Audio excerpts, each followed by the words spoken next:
When Elon Musk walked into his old high school in South Africa after 31 years, he expected to see old classrooms and maybe some memories. What he didn't expect was to see the same janitor who saved his life when he was just 12 years old, still mopping floors at 80 years old. This wasn't just any janitor. This was the man who found young Elon bleeding and beaten behind the gym. The man who cleaned his wounds and told him something that would change everything. The boys who hurt you are building nothing, but you will build worlds. Those words stuck with Elon through every company he built, every rocket he launched, every impossible dream he made real. But there was one problem.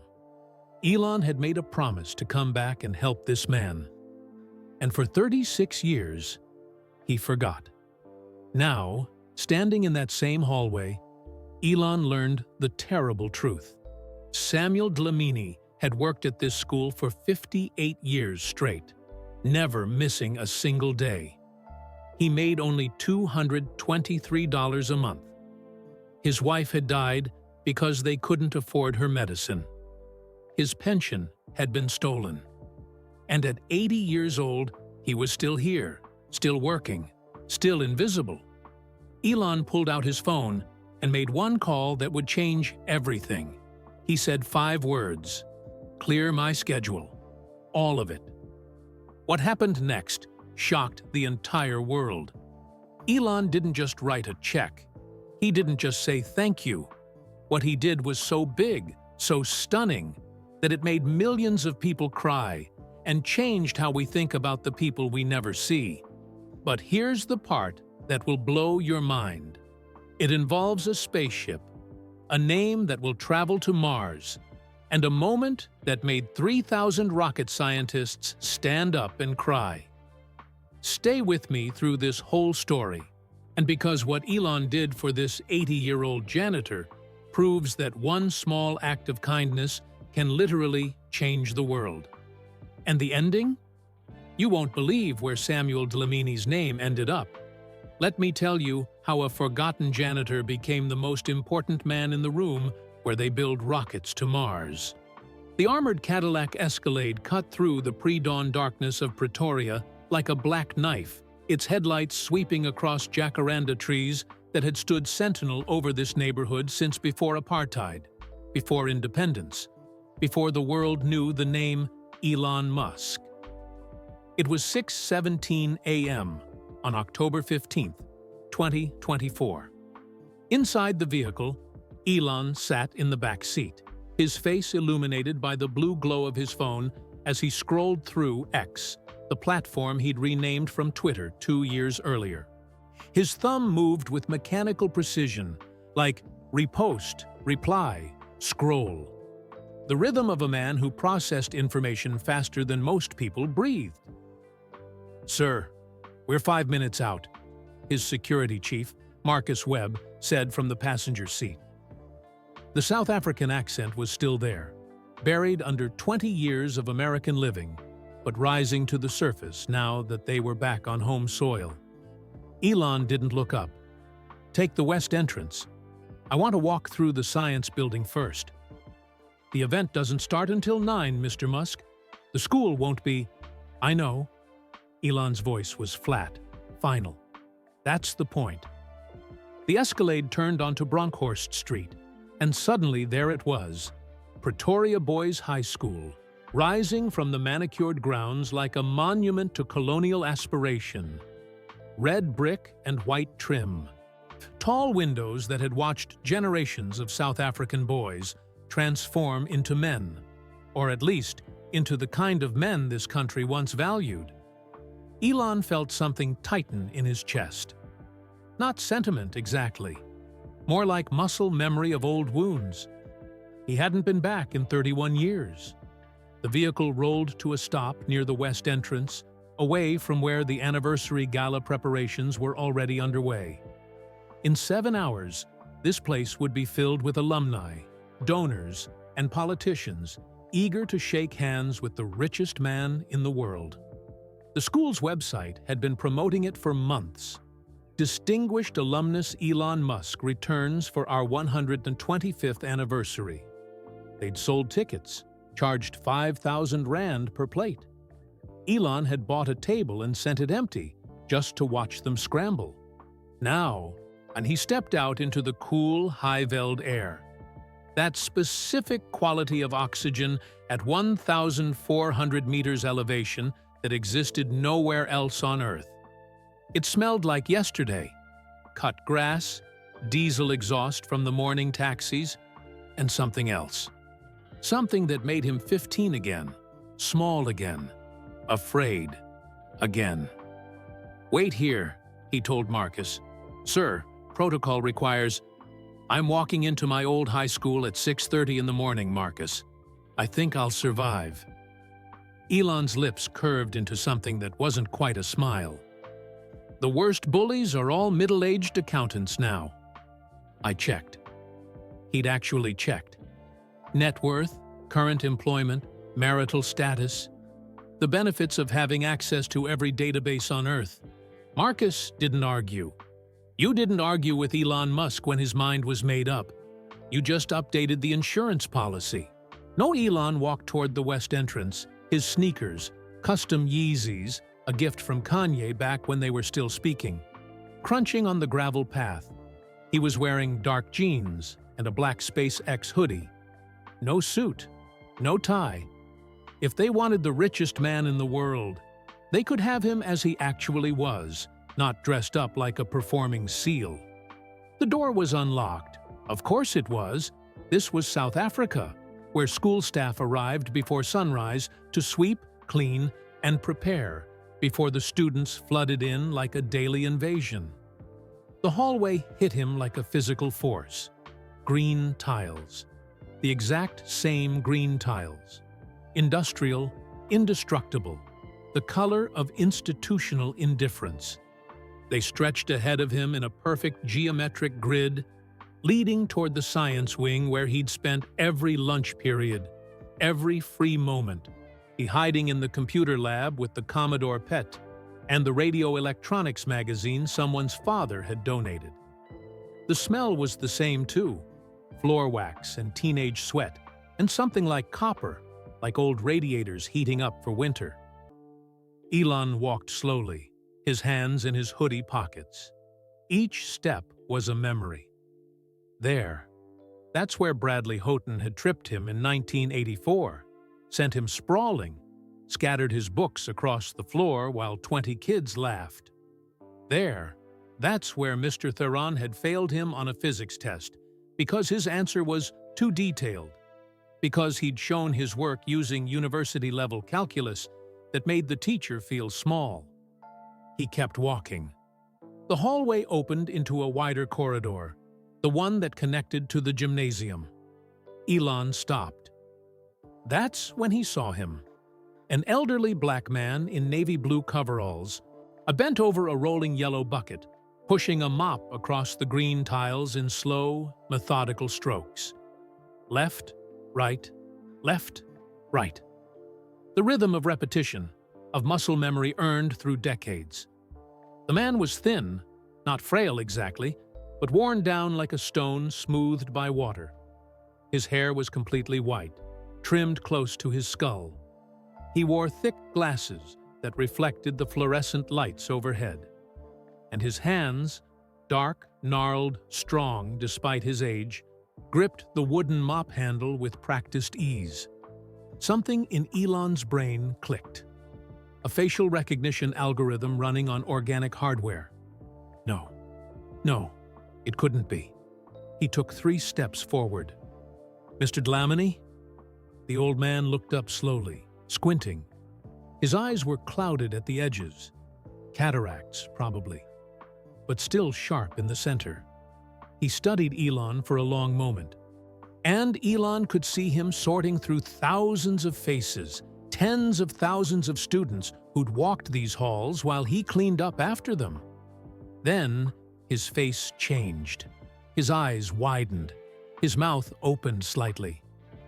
"Young Musk?" The voice was rough, accented with Zulu vowels that softened the consonants.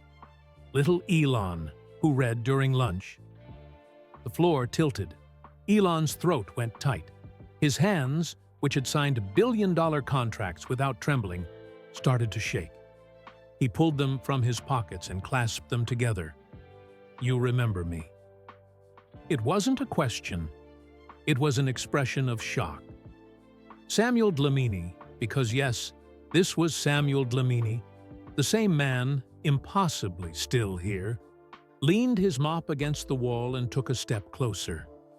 He moved carefully, like someone whose knees had logged too many kilometers. Whose back carried too many years of bending, lifting, pushing. "Remember?" Samuel's lips curved into a smile that was somehow both sad and warm. "You think I forget the boy who programmed on lunch breaks? The boy who talked to computers better than people?" Elon tried to speak. Nothing came out. Samuel tilted his head, studying him. "You got tall, filled out. Rich too, I hear." He chuckled, a dry sound. "Very rich." "Mr. Dlamini, what are you—" Elon's voice cracked. He cleared his throat, tried again. "What are you doing here?" Samuel looked confused. "Working, same as always." "No, I mean—" Elon gestured around the hallway, at the bucket, the mop, the entire situation. "You're still working? Here?" Samuel shrugged. "Or where else would I be?" The simplicity of that answer, the resignation in it, hit Elon harder than any punch he'd taken in this building. And he'd taken a lot of punches in this building. "How old are you now?" Elon asked, though he was already doing the math. If Samuel had been in his 40s back in 1983, 80 years, Samuel said with a kind of pride. Next month, 81. 80 years old, mopping floors at 6:30 in the morning. Elon's mind raced through calculations. Life expectancy in South Africa, 64 years. Average retirement age, 60. Pension amounts, poverty level, cost of living, rising faster than wages. The numbers painted a picture that made his jaw clench. "Mr. Dlamini, do you remember?" Elon stopped, swallowed. June 1983. Behind the gymnasium. Samuel's expression shifted. The warmth faded, or replaced by something deeper. Sadness, maybe, or recognition of a shared wound. "I remember," he said quietly. June 14th, 1983. Elon Musk, 12 years old, 1.6 meters tall, and 45 kilograms soaking wet. Bradley Houghton and 3 other boys from the rugby team had found him reading Isaac Asimov's Foundation behind the gymnasium during break. They'd kicked him down a concrete stairwell. Elon had lost consciousness.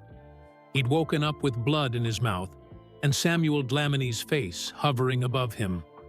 Samuel had carried him to the janitor's closet, cleaned the blood from his face with paper towels and water from a bucket, given him hot tea with sugar. Never told a teacher, never told an administrator, because they both knew, without saying it, that reporting it would only make things worse.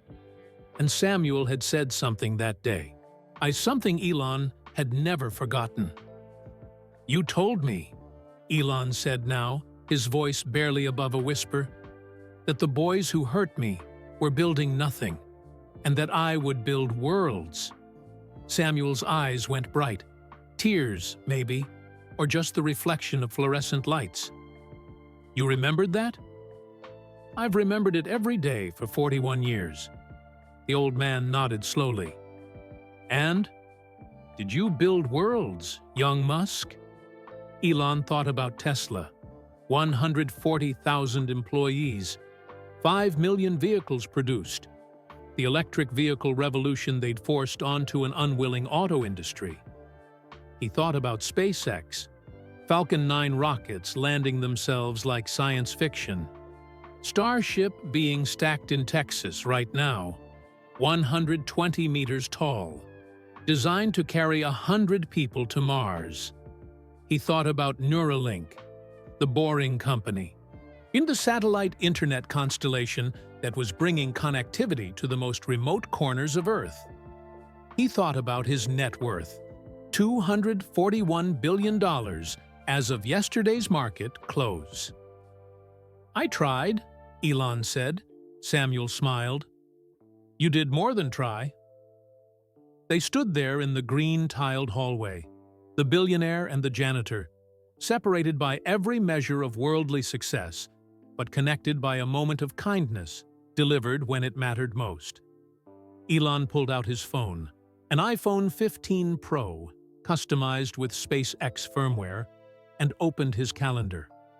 It was chaos, color-coded chaos. Meetings with the Pentagon about Starlink security. A call with the Tesla board about the Cybertruck production ramp. An interview with Joe Rogan that he was already dreading. A deposition for one of the 17 lawsuits currently filed against him.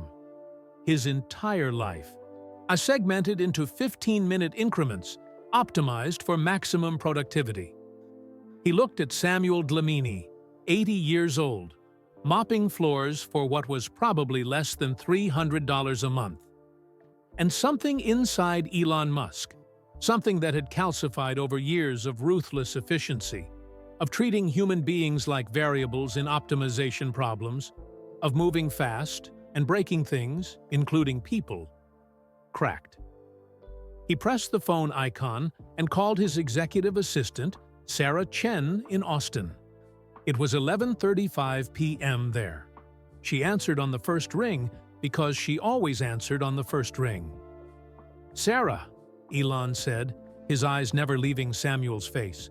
"Clear my schedule, all of it." "Sir, you have the NASA." "All of it." There was a pause. Then, "For how long?" "I'll let you know." He hung up. Samuel was watching him with curiosity and something that might have been concern. "Is everything okay, young Musk?" Elon looked at this man, this 80-year-old man who had worked at this school for longer than Elon had been alive, who had shown kindness when kindness was rare, who had seen potential in a broken child that the child couldn't see in himself. This man who should have been retired, comfortable, honored.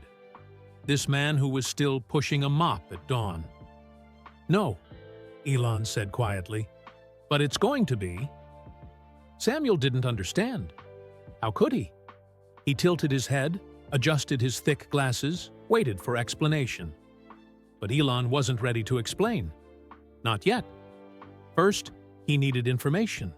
He needed to understand how this had happened, why this had happened, what systems had failed so completely that Samuel Dlamini was still here. Still working, still invisible. "Mr. Dlamini," Elon said, forcing his voice into something like calm. "Are you free after work today?" Samuel chuckled. "Free?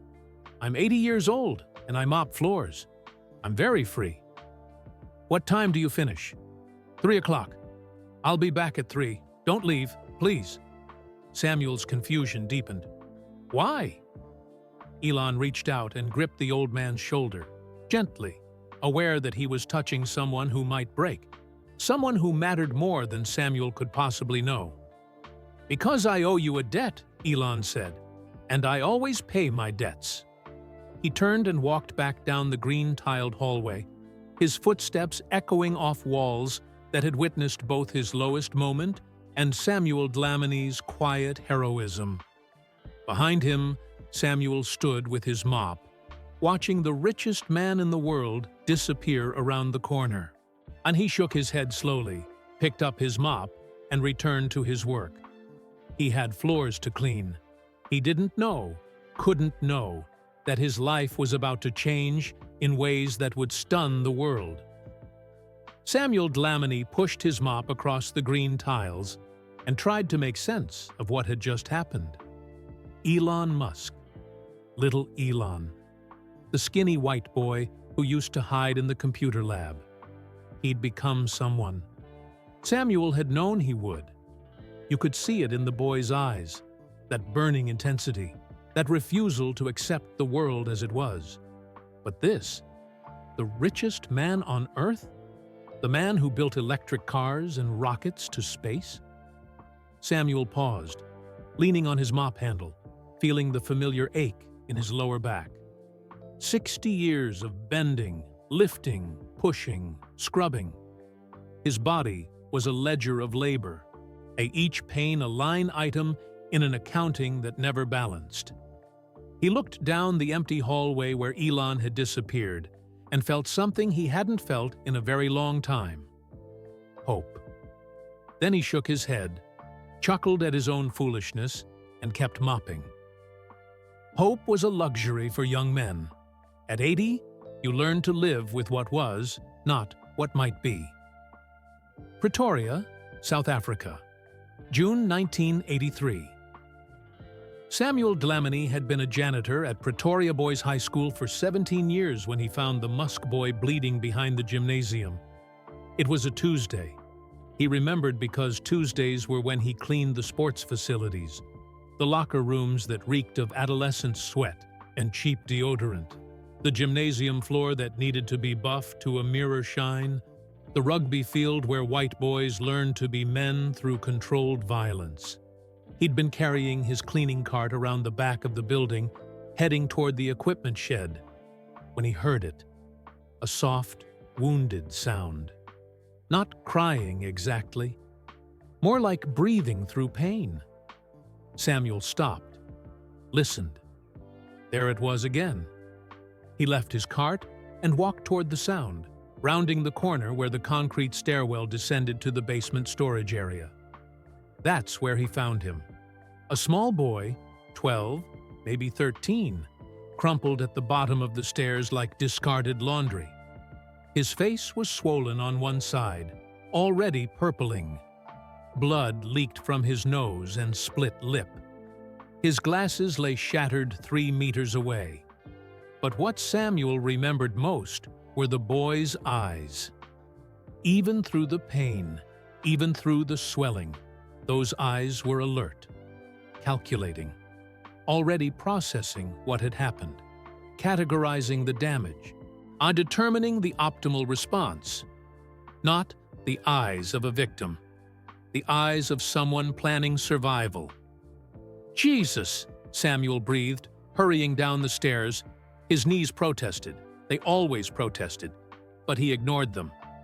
The boy flinched when Samuel reached for him. An automatic response, the reflex of someone who'd learned that approaching hands meant more pain. "It's okay," Samuel said in Afrikaans first, then English. "I'm not going to hurt you. I'm Samuel. I clean here. Let me help you." The boy studied him for a long moment, then nodded once, a sharp, economical movement. Samuel helped him sit up, checking for serious injuries. No bones obviously broken, no signs of concussion beyond the blow to the face. The boy would be bruised, hurting, but he'd survive. "Can you walk?" The boy nodded again. "Come.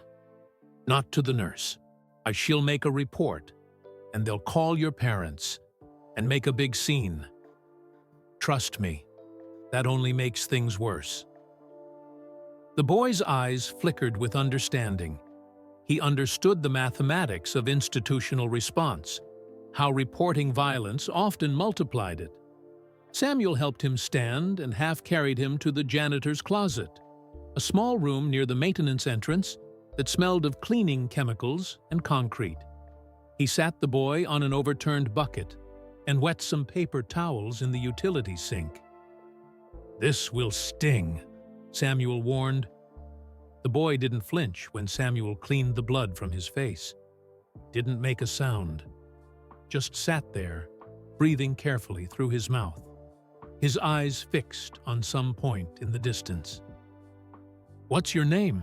Samuel asked, working gently around the swollen eye. "Elon." The voice was thick, a nasal from the nose injury. "Elon Musk." "Elon." Samuel tested the name. Strange name for a white South African boy. "Who did this to you?" "Bradley Houghton," And his friends? The rugby boys? Yes, Samuel nodded. He knew the type. Big, strong, stupid. Boys who would peak at 18 and spend the rest of their lives reliving their glory days while the world left them behind. He finished cleaning Elon's face and made him tea. Strong black tea with 3 sugars from the electric kettle he kept in the closet. His wife, Namsa, always packed extra tea bags in his lunch. She said a man needed tea to get through the day. Elon wrapped his hands around the chipped mug and drank slowly. Color returned to his face. The shaking stopped. "Why?" Samuel asked. "Why did they do this?" Elon looked at him for a long moment, as if deciding whether this janitor could be trusted with truth. "I was reading," he finally said. "Behind the Gymnasium. Foundation by Isaac Asimov. Bradley said I was a nerd, said I needed to learn a lesson." Samuel felt anger rise in his chest. Not the hot anger of youth, but the cold anger of a man who'd seen this pattern too many times. Smart boys beaten by dumb boys. Different boys punished by conforming boys. The eternal cycle of mediocrity attacking excellence. "You know what I think?" Samuel said, sitting on his own overturned bucket, his knees cracking like dry branches. "I think those boys are building nothing. They will grow up, get jobs their fathers arrange, marry girls who look like their mothers, and die having never created anything new in the world." Elon looked at him, really looked at him, seeing him perhaps for the first time as a person, not just a janitor. "You, though," Samuel continued, "you, I think, will build worlds." "How do you know?" The question was desperate, searching. The question of a boy who needed someone, anyone, to tell him his suffering had meaning. Samuel smiled. Because boys who read during break, who choose books over rugby, who get beaten and come back the next day, those boys are dangerous. Dangerous to the comfortable world. They're the ones who change things. He stood, joints protesting, and offered Elon his hand. "Come, you need to clean up properly. Wash your face in the bathroom. The swelling will go down by tomorrow." "And Elon?" "Yes?" "Don't report this. Don't tell teachers. Don't make noise. Just survive. Get through. Get out. Then build your worlds far away from here, to where these rugby boys can't reach you." Elon took his hand and stood. "Thank you, Mr. Delamony. Samuel Delamony."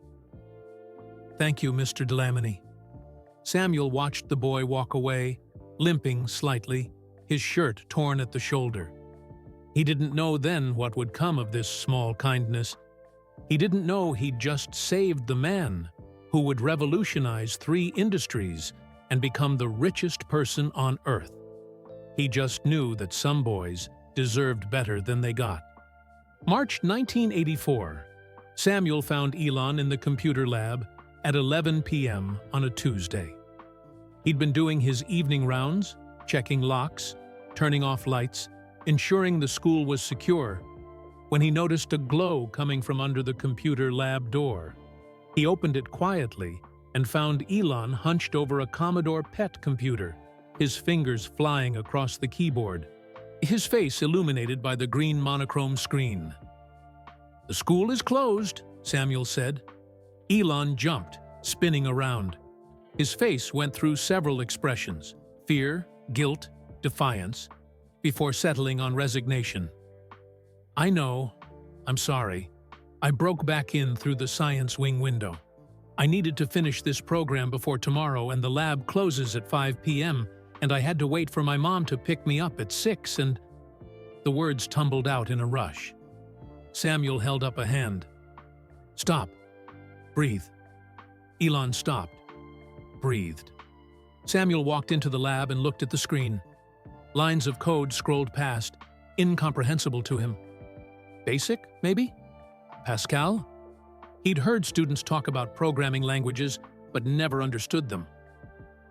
"What are you building?" Samuel asked. A game, space-themed. You pilot a ship and have to destroy alien freighters. And I'm calling it Blaster. Elon's enthusiasm overcame his nervousness. I'm going to sell it to a computer magazine. They pay $500 for published code. 500 Rand. More than Samuel made in 2 months. Show me, Samuel said, pulling up a chair. For the next 20 minutes, Elon explained programming. Not in a condescending way. The boy had no social graces for condescension. He simply shared what he knew with the pure excitement of someone who'd found his language, his medium, his way of speaking to the universe. Samuel understood maybe 10% of it, but he understood the passion. That he recognized. You're hungry, Samuel said, when Elon finally paused for breath. I'm okay. Don't lie, I can hear your stomach from here. Samuel pulled out his lunch tin, the same blue tin Nomza had been packing for him for 20 years. And inside, pop, chakalaka, a piece of grilled chicken. My wife packed too much, Samuel lied. Help me eat it. Elon hesitated. They both knew this crossed some invisible line. A white student and a black janitor sharing food at 11 p.m. in an empty school during the apartheid era. It was the kind of thing that could get Samuel fired, could get Elon's parents called, could cause problems neither of them needed. But Elon was hungry, and Samuel couldn't watch a child go hungry. They ate together in silence, the only sound the hum of the computer and their chewing. Mr. Dlamini, Elon said finally, scraping the last of the pap from the tin. Why are you a janitor? It wasn't an insult, just a question. The kind of question only a child could ask with pure curiosity. Samuel was quiet for a long time. And then, I was accepted to University of Fort Hare, engineering program, 1964. Elon's eyes widened. What happened? My father died in the mines, gold mines, Free State. My mother had 6 children. I was the oldest. Someone needed to work. Samuel shrugged. So I worked. But you wanted to be an engineer. I wanted many things. We don't always get what we want.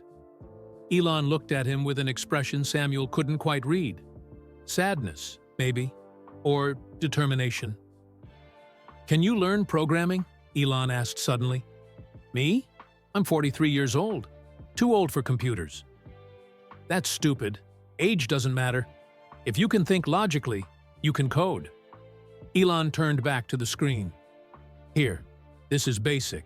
It's the easiest language. Look, this line prints Hello World to the screen. And for the next hour, Elon Musk taught Samuel Dlamini the fundamentals of programming. Samuel understood perhaps 20%, but he appreciated the gesture more than Elon could know. When Samuel finally insisted Elon needed to go home, "Your mother will worry," the boy packed up his backpack and headed for the door. Mr. Dlamini? Yes? Do you think I'll really build something important someday?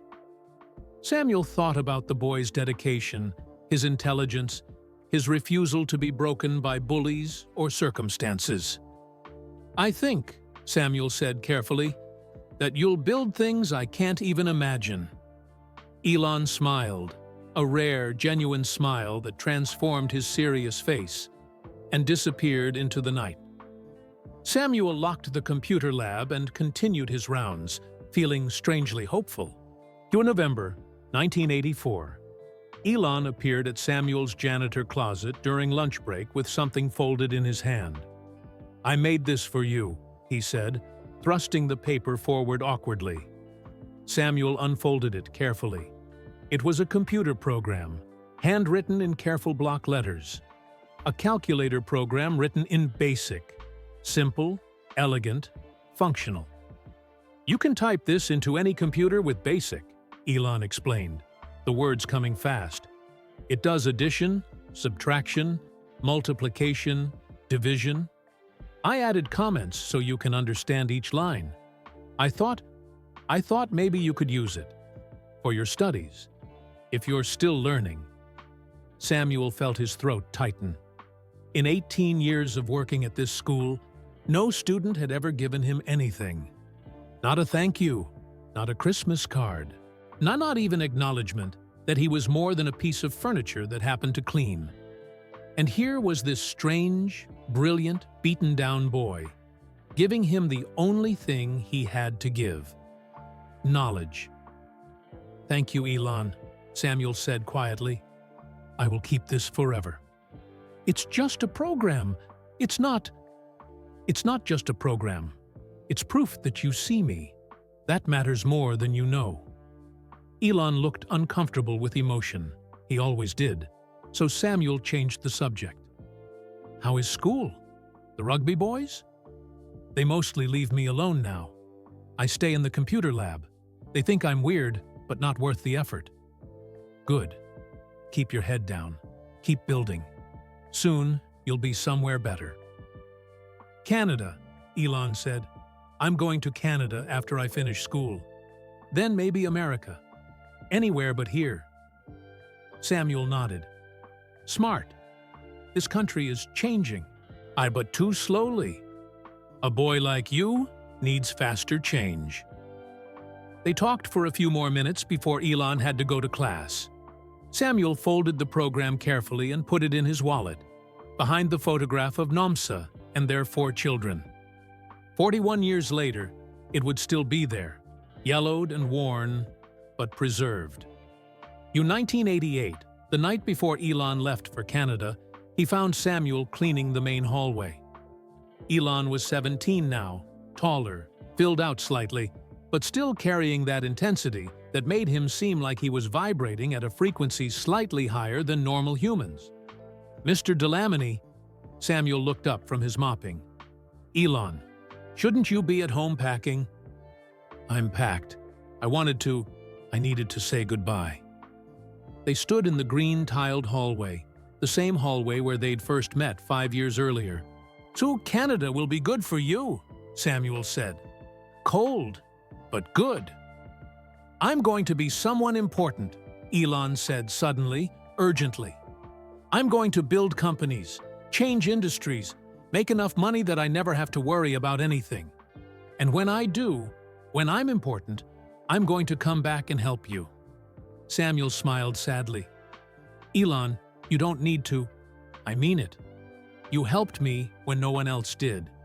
You saw me when I was invisible. That's a debt. It was just kindness. You don't owe me anything." "Yes, I do." Samuel put down his mop and placed a hand on Elon's shoulder. "You just focus on building those worlds, young Musk. Build them big enough that people like me can live in them better. That's all I need." They shook hands, a formal, awkward gesture between a 17-year-old white student and a 47-year-old black janitor. Two people who shouldn't have mattered to each other, but somehow did. "Thank you for everything, Mr. Delamony. Go build something beautiful." Elon walked away down the green-tiled hallway for the last time. Samuel returned to his mopping, unaware that it would be 36 years before he saw the boy again. Unaware that the boy would forget his promise. Unaware that when the boy finally remembered, everything would change. October 15th, 2024. Present day, Samuel finished mopping the main corridor at 2:47 p.m. His back ached, his knees ached, his hands ached.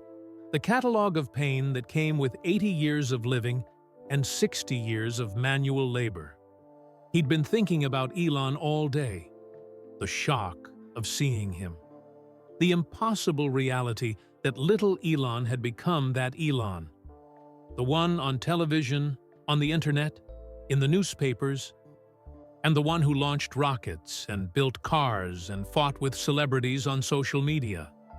Samuel had followed Elon's career loosely over the years. Hard not to when the boy became famous. He'd felt a quiet pride every time he saw a headline about Tesla or SpaceX. "That's my boy," he'd think. "The one I found bleeding. The one who read during lunch. but he'd never reached out. What would he say? Hello? Remember your old janitor? Very proud of your billions. No, that wasn't his place. So he'd cleaned his floors and watched from a distance as Elon Musk built worlds. Now Elon wanted to meet him after work. Samuel didn't know why.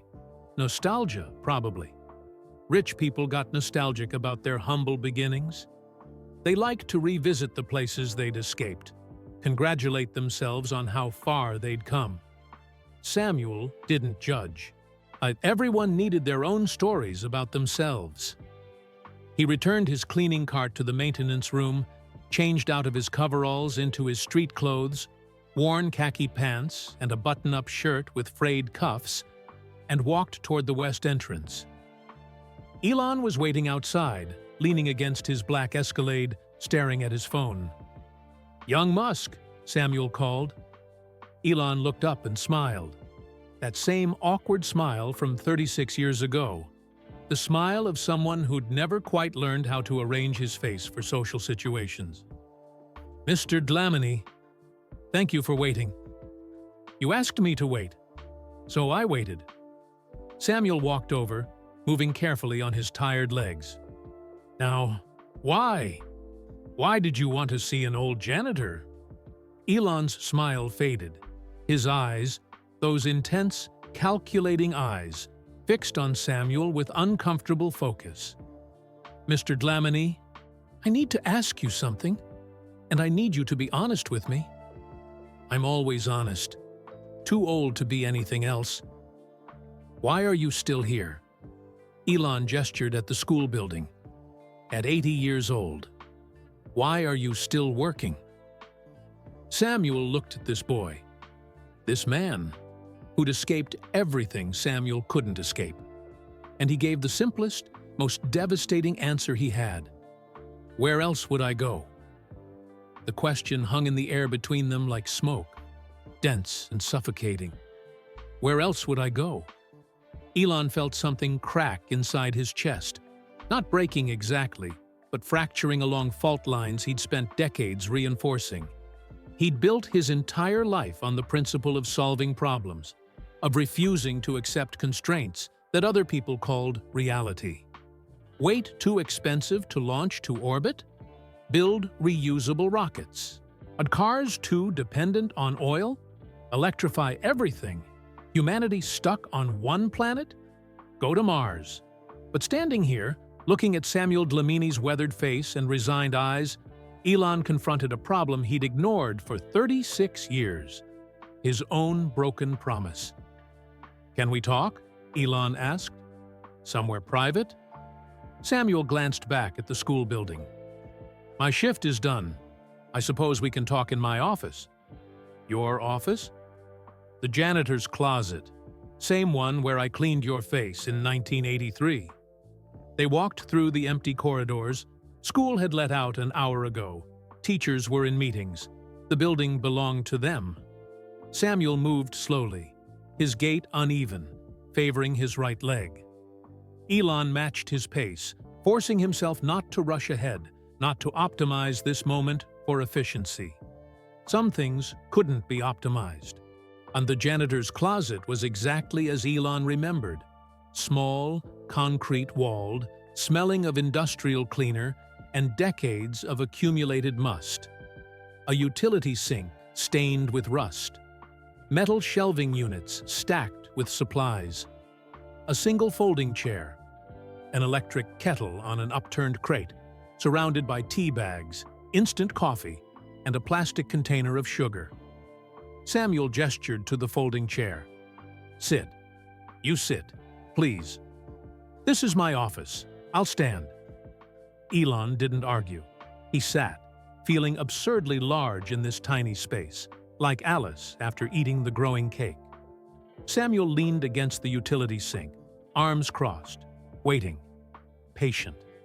He'd spent 60 years waiting, for shifts to end, for paychecks to clear, for retirement that never came. He could wait a few more minutes. "How long have you worked here?" Elon asked. Though he was already pulling up his phone, already searching school employment records through backdoor access to databases he probably shouldn't have access to, but did anyway. 58 years. Started in 1966, January. I was 22 years old, fresh married.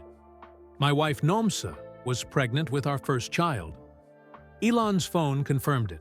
Samuel Dlamini, employed January 3rd, 1966. Current salary, 4,200 Rand per month. That was 223 US dollars, less than $8 per day. You never missed a day, Elon said, reading the attendance records. 21,000 consecutive workdays. Samuel shrugged. Can't miss days. They don't pay for sick time. Not even when Elon scrolled through medical records he definitely shouldn't have access to. When you had pneumonia in 2003, you worked through that? Took 2 mornings off. I came in for afternoon shifts. Samuel's voice was matter-of-fact, stating reality without complaint.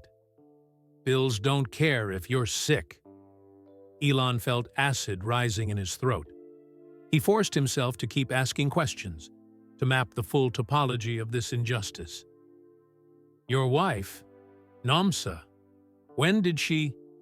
2019, 5 years ago. Diabetes complications. Samuel's voice flattened, losing affect. The voice of someone who'd learned to report tragedy without experiencing it, because experiencing it would be unbearable. She'd had diabetes for 20 years, managed it with insulin when we could afford it, managed it with prayer when we couldn't. Elon's jaw clenched. She died because she couldn't afford insulin? She died because that's what happens when you're poor in South Africa, young Musk. You make choices, medicine or food, medicine or school fees for grandchildren, medicine or electricity. Samuel's eyes hardened. She chose the grandchildren, always. Elon was already calculating insulin cost in South Africa, approximately 600 Rand per month. That was 32 US dollars. Nomsa Dlamini had died because she couldn't consistently afford $32 per month. Elon Musk's net worth increased by $32 every 0.0004 seconds. Your pension, Elon said, voice tight. You should have retired at 60, 24 years ago. Where's your pension? Samuel laughed, a bitter, hollow sound. Paperwork irregularities, they said. Something about contributions not being properly recorded. The school district claims no responsibility. The union says they'll investigate. That was 12 years ago. They stole your pension. They lost paperwork. Different thing, illegally. Samuel's tone was ironic, knowing. But the same result, practically. Elon was already typing on his phone, sending encrypted messages to his legal team. Need full investigation South African school pension fraud. Pretoria District. Employee Samuel Dlamini. Every document, every communication, every person responsible. I want names. Your children, Elon said. Tell me about your children. Samuel's face softened. Thabo, my oldest. 58 now. He's a taxi driver, smart boy, top marks in mathematics at school. Should have been an engineer. We couldn't afford university. How much would it have cost? In 1985? About 3,000 Rand per year. Might as well have been 3 million. Elon did the math. In 1985, he'd left South Africa for Canada. His father, Errol, had given him approximately $20,000 in startup money for his first company. That would have been about 50,000 Rand at the time, enough to put Thabo through engineering school 16 times over. Elon's father had gotten that money from an emerald mine, from the apartheid system that had kept Samuel Dlamini in poverty. The irony tasted like copper. Zanele, my second, Samuel continued. She's 55. A nurse. Good job. Good woman. Took her 12 years to finish nursing school because she had to work while studying. Still paying student loans. At 55? Compound interest is a beautiful thing for banks, young Musk. Not so beautiful for nurses. Third child? Samuel's face went blank. Mandla, my third born. He died in 2015. Tuberculosis. He was 52. I'm sorry. TB is curable, if you catch it early, if you can afford the treatment, if you live near a clinic that has medicine in stock.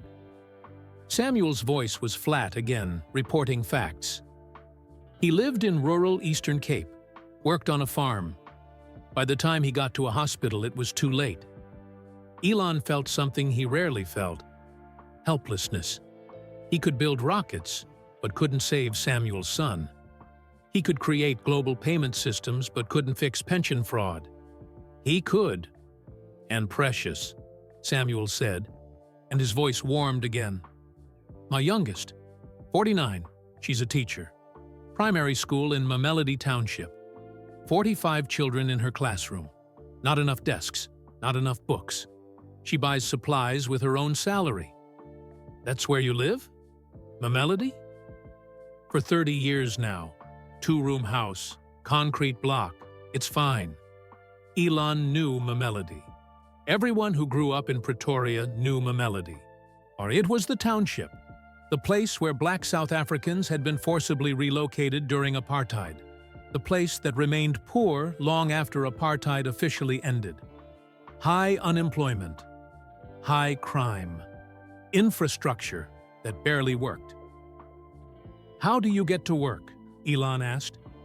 2 taxis, one from Mamelody to the city center, transfer to another to the school, 80 Rand each way, 160 Rand per day.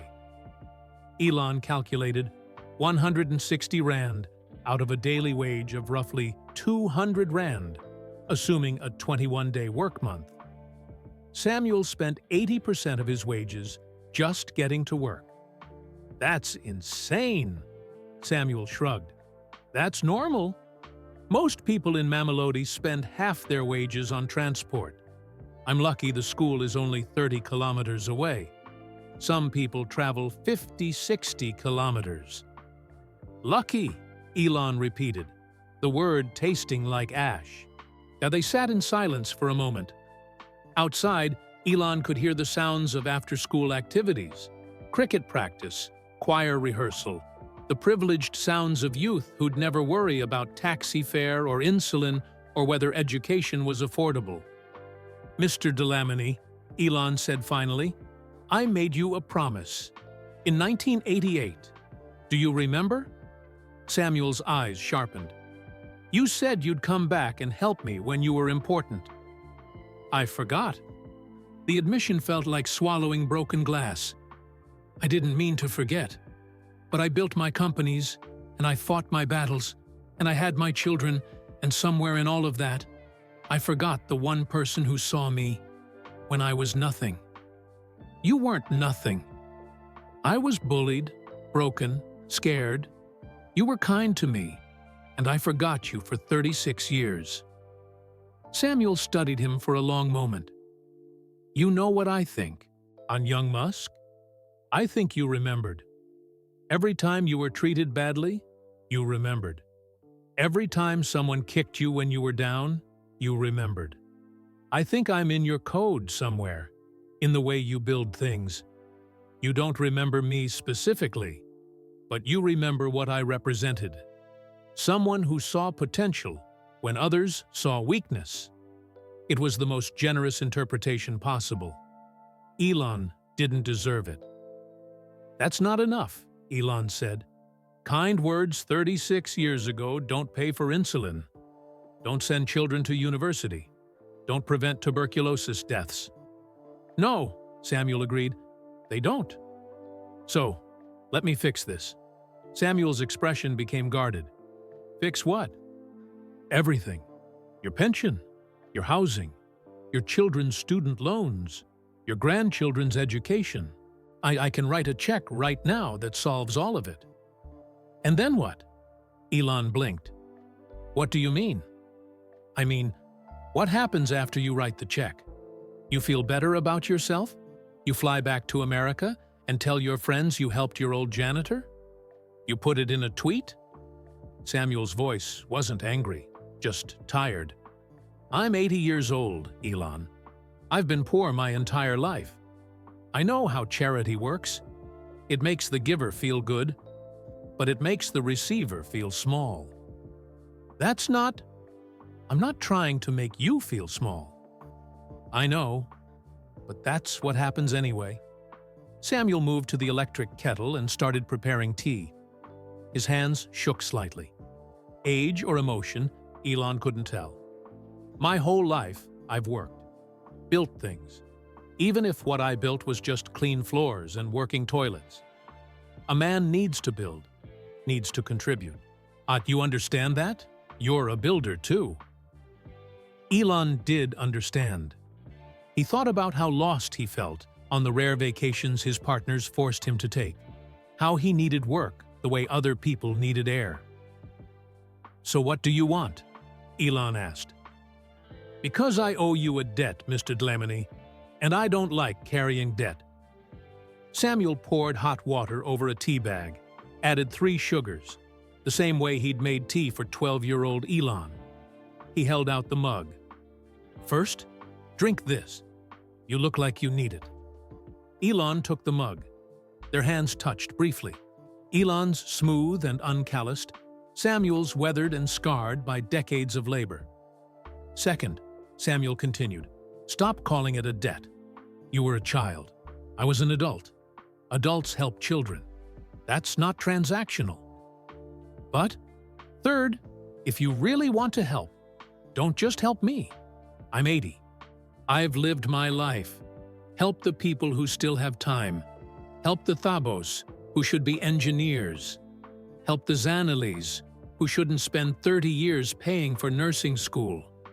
Help the Mandalas before they die of preventable diseases. Elon sipped the tea. Too sweet, but warm, grounding. What about you? He asked. Samuel smiled sadly. I'm a janitor, Elon. I've been a janitor for 58 years. That's what I know. That's who I am. No. Elon's voice was sharp, cutting. That's what you do. It's not who you are. You're the man who wanted to be an engineer. The man who taught himself to read technical manuals. The man who saved a bullied kid and told him to build worlds. Samuel's eyes went bright with unshed tears. That was a long time ago. Time doesn't erase potential. It just redirects it. Elon stood, he pulling out his phone again. Mr. Dlamini, I need you to trust me. Can you do that? Why? Because I'm going to fix this. Not with charity, with justice, with recognition, with the acknowledgement that you deserved better and the system failed you. Elon's fingers flew across his screen. But I need information. Everything. Your pension documents, your children's student loan agreements, medical records for your wife. Everything the system used to keep you down. Samuel looked uncertain. This feels like a big fuss over one old man. You're not just one old man. You're the proof that the system is broken. And I'm very good at breaking broken systems. They stood in the janitor's closet. 2 men separated by every measure of wealth and power, but connected by a moment of kindness that had rippled across decades. Okay, Samuel said finally. I'll trust you. Thank you. Elon checked the time. 3:47 p.m. I need to make some calls. Can you take tomorrow off work? Samuel laughed. I told you, I don't take days off. You do now. Tell them you're sick. Tell them family emergency. Tell them Elon Musk said so. I don't care. But don't come to work tomorrow. Why? Because, Elon said, heading for the door, I'm sending a car for you at 6 a.m. Pack nothing. Bring your identity documents and any financial papers you have. That's it. Where are we going? Elon paused in the doorway, backlit by the hallway fluorescence, and Samuel saw for a moment the boy he used to be. Intense, driven, slightly manic with purpose. "We're going to fix the world, Mr. Dlamini, starting with yours." He left before Samuel could protest. So Samuel stood alone in his janitor's closet, surrounded by mops and cleaning supplies and the accumulated evidence of 60 years spent making other people's spaces clean, while his own life remained messy. He looked at the folded program Elon had given him in 1984, still in his wallet after all these years. The handwritten code, yellowed and fragile. "What have you gotten yourself into, old man?" he whispered to himself. Outside, Elon climbed into his Escalade and immediately started making calls. First, his executive assistant. "Sarah, I need a full background investigation on Samuel Dlamini. Employment history, family history, financial records, medical records, everything. By midnight tonight." Second, his legal team. "Jim, I need you personally on this. South African pension fraud case. I'm sending details now. And I want to know who approved the denial, who profited from it, and what laws were broken. Then I want criminal charges filed." Third, his foundation director. "Rachel, emergency meeting. Tonight, California time. I'm creating a new initiative, and I need it operational by next week." Fourth, his mother. "Hi, Mom. I'm in Pretoria. Remember the janitor I wrote you about? Samuel Dlamini? I found him. He's still working. At 80. I'm bringing him to the States. Can you clear your schedule for tomorrow evening? I need you there." Fifth, his pilot. "Gear up the Gulf Stream. Flight plan to LAX. Departing Johannesburg tomorrow morning, 8 a.m. He made 7 more calls in rapid succession. To his accountant, his publicist, his SpaceX chief operating officer, and several others whose roles remained mysterious even to his security team. Marcus, driving, watched in the rearview mirror. He'd worked for Elon for 8 years. He'd seen him negotiate billion-dollar deals, fire executives, face down regulators, and tweet through multiple international incidents. He'd never seen him like this. Focused, purposeful, almost gentle. "Sir," Marcus said carefully, "what exactly are we doing?" Elon looked up from his phone, his face illuminated by the screen's glow. "Paying a debt," he said simply.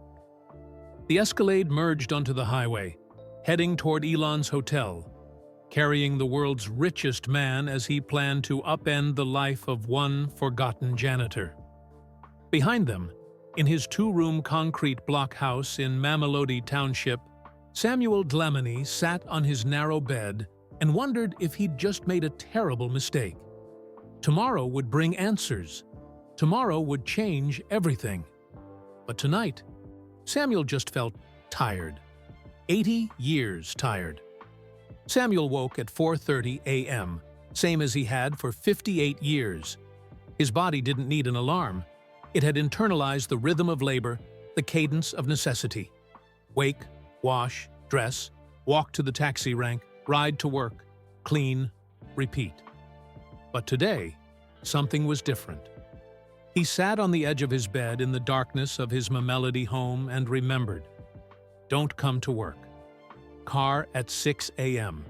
His hands trembled slightly as he reached for the Nokia phone on his bedside table. A simple thing, good for calls and texts. Nothing fancy. He'd never needed fancy. At 4:47 a.m., he sent a text message to the school's administrative office. Will not be at work today. Family matter. Samuel Dlamini. It was the first sick day he'd taken in 12 years. The last one had been for Nomsa's funeral. And while Samuel sat in the dark, 7,000 kilometers away in a hotel suite at the Sheraton Pretoria, Elon Musk hadn't slept at all. His laptop was open on the desk, surrounded by 3 phones, 2 tablets, and a cold cup of coffee that had been poured at midnight and forgotten. The screens cast a blue glow across his face, making him look gaunt, almost skeletal. Sarah Chen had delivered her report at 11:43 p.m. It was devastating. Samuel Dlamini, Comprehensive Background Report Employment. History, hired, January 3, 1966, age 22. Position, Junior Custodian, Pretoria Boys High School, promotions. None current salary, 4,200 ZAR per month, 223 USD. Salary increases, tracked with minimum wage only. No merit increases in 58 years. Benefits, none beyond legally mandated pension contributions. Made regularly, 1966 to 2012. It then mysteriously stopped. Union representation. Member, but union failed to act on pension dispute. Pension fraud details. 2012. School district converted to new digital system. Samuel's contributions not properly transferred. District claims no record of 46 years of contributions. Union filed grievance in 2013. Still under investigation 11 years later. Estimated stolen pension value, 1.2 million ZAR, 63,700 US dollars. Officials responsible. Principal Henning van der Merwe, current. District Administrator Peter Botha, retired 2020, now living in luxury condo in Cape Town. Family information. Wife, Nomsa Dlamini, deceased 2019. Cause of death, diabetic ketoacidosis. Preventable? Yes, with consistent insulin access. Hospital records show 14 emergency room visits, 2015 to 2019. Each visit, same notes. Patient cannot afford medication. I educated on diet management. Final visit, February 3, 2019, DOA son, Thabo Dlamini, age 58. Education, matric, high school, with distinction, particularly mathematics test scores. 98th percentile nationally university applications. Accepted to 3 engineering programs, 1985. Attended, none. Financial constraints. Current employment, taxi driver, Pretoria, Johannesburg route income, approximately 8,000 ZAR per month, 425 US dollars. Financial status, supporting 2 children on taxi income. Note, daughter Amale, 19, currently enrolled University of Pretoria. Mechanical engineering on student loans with 12% interest. Daughter Zanele Dlamini Mokoena, age 55. Education, nursing degree, completed 1998. Part-time, 12 years. Student loans, original amount 45,000 Rand, 1986 to 1998. Current debt remaining, 127,000 Rand, 6,750 US dollars. 26 years of compound interest. Employment, nurse, Kalafong Hospital, Atteridgeville salary, 18,000 Rand per month, 956 US dollars. Note, sends 3,000 Rand per month to support. Father-son, Mandla Dlamini, deceased 2015. Cause of death, tuberculosis, untreated until terminal stage, distance to nearest clinic, 47 kilometers, cost of treatment, if caught early. Approximately 2,000 Rand, 106 US dollars, survived by. Widow and 3 children, all still in poverty. Daughter, Precious Dlamini Kumalo, age 49. Education, teaching degree, University of South Africa. Employment, primary school teacher, Mamelodi salary, 15,000 ZAR per month, 797 USD.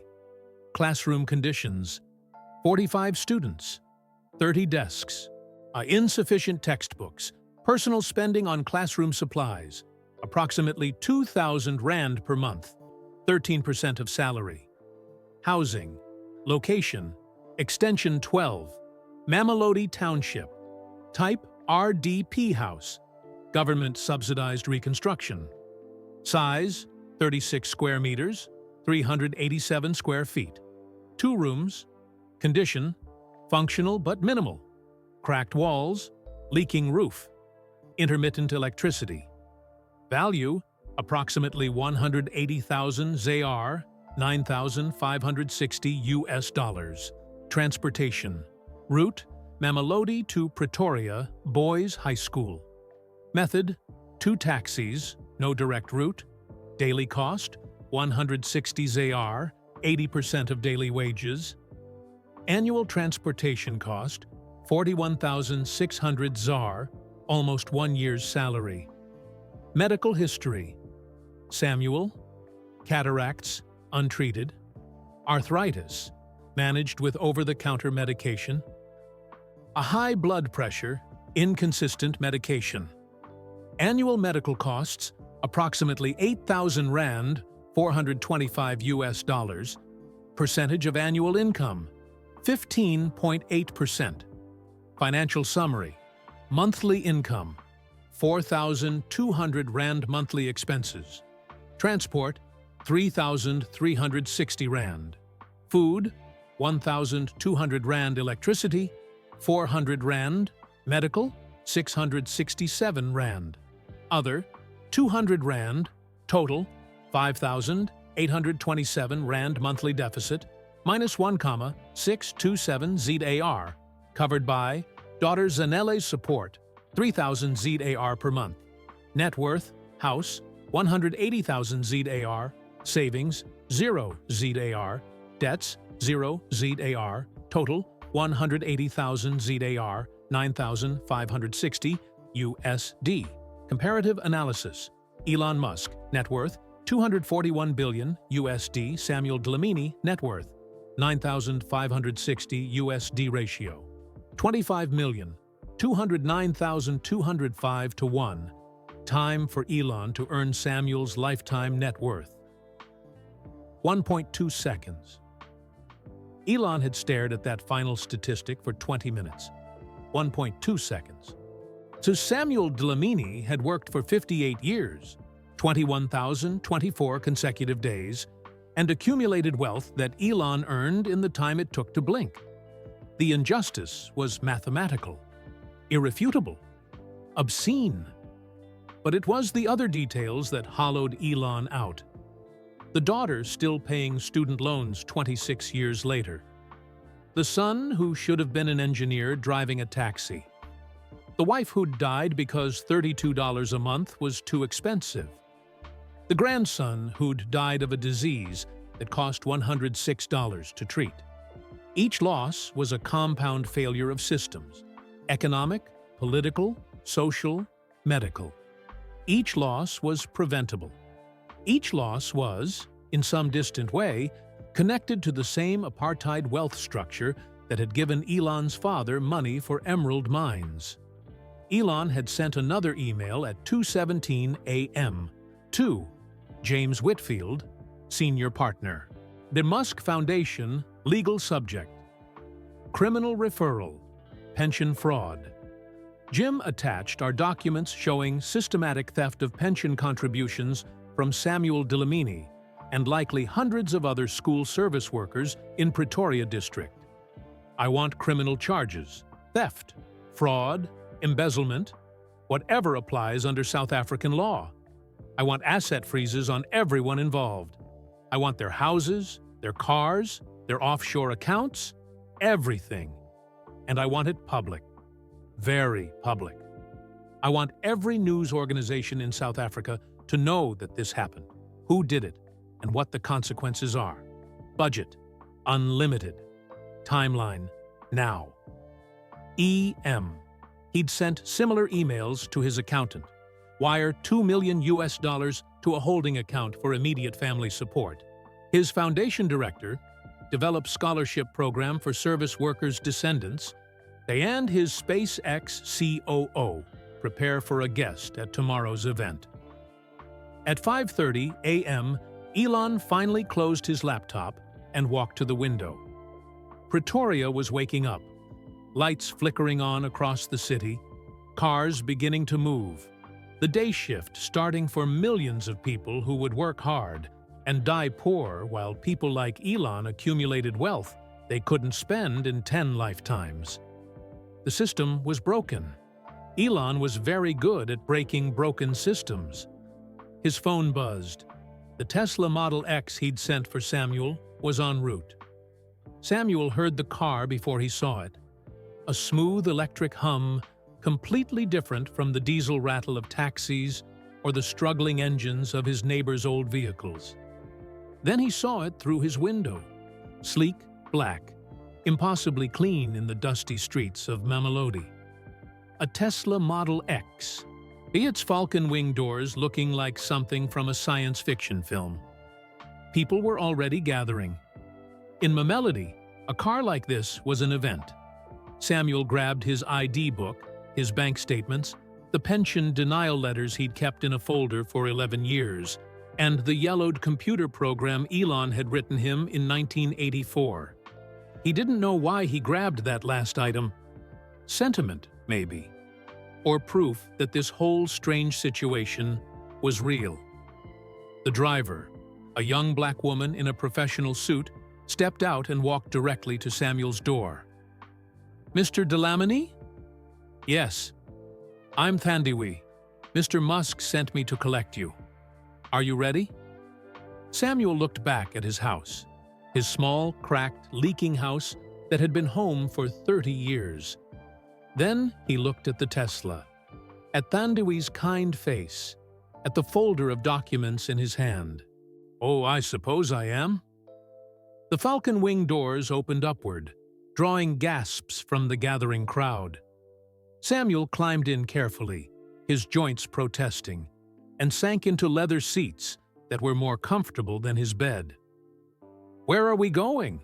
he asked as they pulled away. "Or Tambo International Airport," Thandiwe said. "Mr. Musk is meeting you there." "Airport? But I thought, I don't have luggage. I don't have—" "Mr. Musk said you'd say that.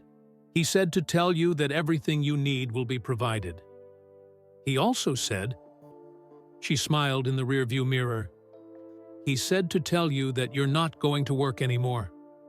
You're going to see what you built." Samuel watched Mamelodi disappear behind him, the township that had been his prison and his home, the place where he'd raised children and buried his wife, the place he'd never expected to leave. "What did I build?" he whispered. Thandiwe didn't answer. She didn't know. The private aviation terminal at OR Tambo was a world Samuel had never seen. Marble floors, leather couches, coffee that smelled expensive, people in suits who moved with the confidence of those who never worried about taxi fare or medical bills.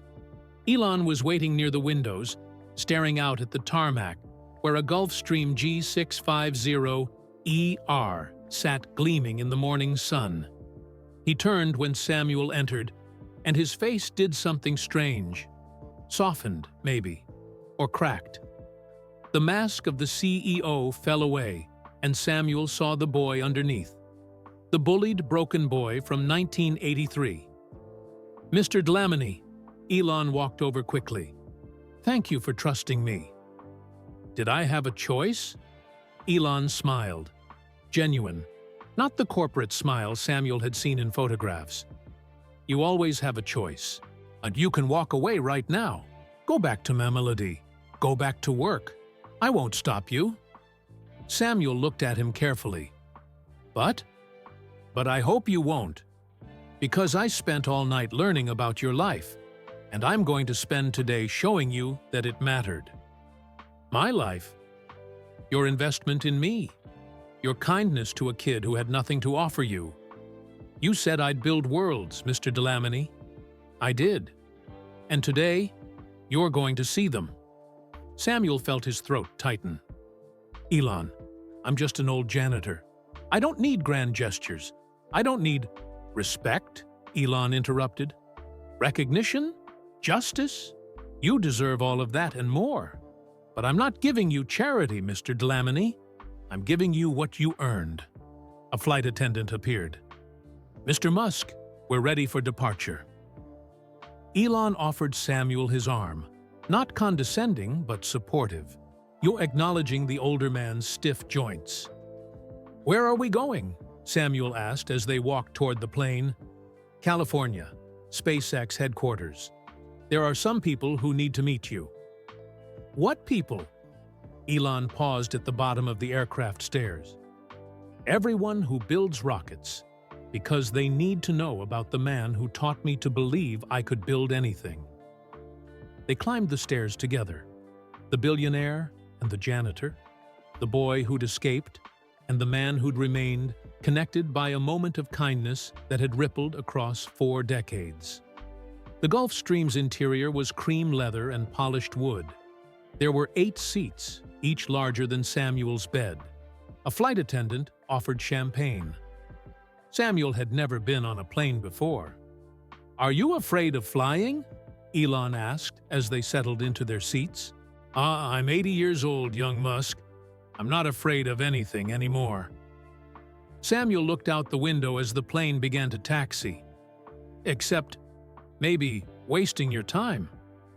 "You're not wasting my time. You're helping me remember what matters." The plane accelerated, lifted, and Samuel watched South Africa fall away beneath him, the country that had defined him, limited him, and ultimately failed him. Johannesburg shrank to a map, then to nothing. They climbed into clouds. For 13 hours, they talked. Elon asked questions, and Samuel answered, about his father dying in the mines, about being accepted to university and having to refuse, about raising 4 children on a janitor's salary, about Nomsa's decline and death, about watching his own children defer their dreams. Elon didn't take notes. He didn't need to. His memory was photographic, and every detail landed like a hammer blow. But they also talked about other things, about the programming lessons in the computer lab, about Elon's bullying and escape, about the early days of Zip2 and PayPal and Tesla when everyone said he'd fail. "I never doubted you'd succeed," Samuel said somewhere over the Atlantic. "You had that look, like you were arguing with the universe and refusing to lose." "I learned that from you," Elon said. "You never complained, never quit, never let them break you." "Oh, they broke me plenty. I just got up after." Elon was quiet for a moment. Then, "Mr. Dlamini, I have a question, and I need you to answer honestly." "Ask. Are you angry at me? For forgetting you? For having all this?" He gestured at the plane, at his wealth, at everything. "While you had nothing." Samuel considered carefully. Am I angry? No. Disappointed, maybe. When you left in 1988, I hoped you'd remember. Hoped that when you became successful, you'd reach back. But I also understand. You were building empires. I was mopping floors. Why would you think of me? Because you were there when it mattered. Yes, but Elon, you were a child. Children make promises they can't keep. Adults understand that. I'm not a child anymore. No, you're not. Samuel smiled. And now you're here. So perhaps I wasn't forgotten. Just delayed. The plane began its descent into Los Angeles as the sun set over the Pacific, painting the sky in oranges and purples that Samuel had only seen in pictures. "It's beautiful," he whispered. "Wait until you see what we've built," Elon said. They landed at Hawthorne Airport at 4:23 p.m. Pacific time. A Tesla Model S was waiting. Matte black, custom, with SpaceX logos subtly etched into the carbon fiber trim. Elon drove personally, which seemed to surprise his security team. They drove through Los Angeles traffic, Samuel staring at the palm trees, the highways, the impossible sprawl of it all. This was the world Elon had built his empire in, the world so far removed from Mamelodi that it might as well have been Mars. Then they turned into an industrial complex, and Samuel saw the letters. SpaceX. The building was massive. Over 100,000 square meters of factory floor where rockets were built like cars on an assembly line. Through the windows, Samuel could see Falcon 9 boosters in various stages of construction, Starship prototypes being welded, engineers in white coats moving with purpose. "You build spaceships here," Samuel said, awed. "Do we build the future here?" Elon corrected. "And you're part of that future's origin story." They parked and walked toward a side entrance. Security nodded them through. They knew Elon, obviously, but they looked at Samuel with curiosity. Who was this elderly black man with Elon Musk? Elon led Samuel through corridors decorated with photographs of launches, landings, and achievements. Then through a door marked Main Floor. The noise hit first, the sound of industry, of creation, of 3,000 people building impossible things. Then the scale. The factory floor stretched for what seemed like kilometers, filled with rocket parts and machinery, and human ambition made physical. But it was empty of people. "Where is everyone?" Samuel asked. "Waiting," Elon said. He led Samuel to a platform overlooking the factory floor. And then Samuel saw them. 3,000 SpaceX employees gathered in the center of the factory, standing in organized rows, all facing the platform. Silent. Waiting. On the platform, a podium, a sound system, and 3 people Samuel didn't recognize. An elegant older white woman, a middle-aged black man, a middle-aged black woman, and a young black woman who looked somehow familiar. Samuel's legs went weak. "Elon, what is this?" "This," Elon said quietly, "is what you built." Samuel's vision blurred. The 3,000 faces below swam together into an ocean of expectation, and he felt panic rise in his chest. The panic of a man who'd spent 60 years being invisible, suddenly thrust into the brightest spotlight imaginable. "Elon, I'm not." His voice failed him. Elon placed a hand on his shoulder. Firm. Grounding. "You can. You are. Just breathe." The elegant older woman stepped forward. She had silver hair, high cheekbones, and the same intense eyes as Elon. She moved with the grace of someone who'd been a model, which, Samuel would learn later, she had been. "Mr. Dlamini," she said, her voice warm with a faint Canadian accent. "I'm May Musk, Elon's mother. I've waited 41 years to meet you." She embraced him before he could respond. Not a formal hug, but something deeper. When she pulled back, her eyes were wet. "Thank you," she whispered. "Thank you for saving my son when I couldn't." Samuel's mouth opened, but no words came out. The middle-aged black man stepped forward next. Tall, graying at the temples, with kind eyes behind wire-rimmed glasses. Something about his face was achingly familiar. "Baba," the man said in Zulu. "Father." Samuel's knees buckled. Elon caught him. "Thabo!" Samuel's voice cracked. "What are you? How are you?" "Mr. Musk flew us here last night," Thabo said, tears streaming down his face. "All of us. He said you needed to see something." The middle-aged woman was next. Zanele, his daughter, still in her nurse's uniform because she'd come straight from her shift. She grabbed Samuel in a fierce hug and sobbed into his shoulder. "Baba, what did you do? What did you say to this man?" "Nothing," Samuel managed. "I did nothing. I was just kind to a boy." And then the young woman stepped forward, 19 years old, with Samuel's eyes and Nomsa's smile, wearing a University of Pretoria engineering hoodie. "Go, she said softly. "Grandfather." Amali. Samuel reached for her with shaking hands. My clever girl. Why aren't you in class? Mr. Musk said this was more important than differential equations. She was crying too now. He said you were going to learn what you built. Samuel looked at his family, the 3 living children who'd survived poverty and loss, the granddaughter who was studying engineering just like he'd once dreamed, and then at the 3,000 SpaceX employees watching in silence. I don't understand, he said. You will, Elon replied. Come. Elon led him to the podium. A microphone stood there, professional grade, connected to speakers that would carry Samuel's voice across the entire factory floor. Behind them, a massive screen flickered to life, 30 meters wide, crystal clear. Elon tapped the microphone. The sound echoed like thunder.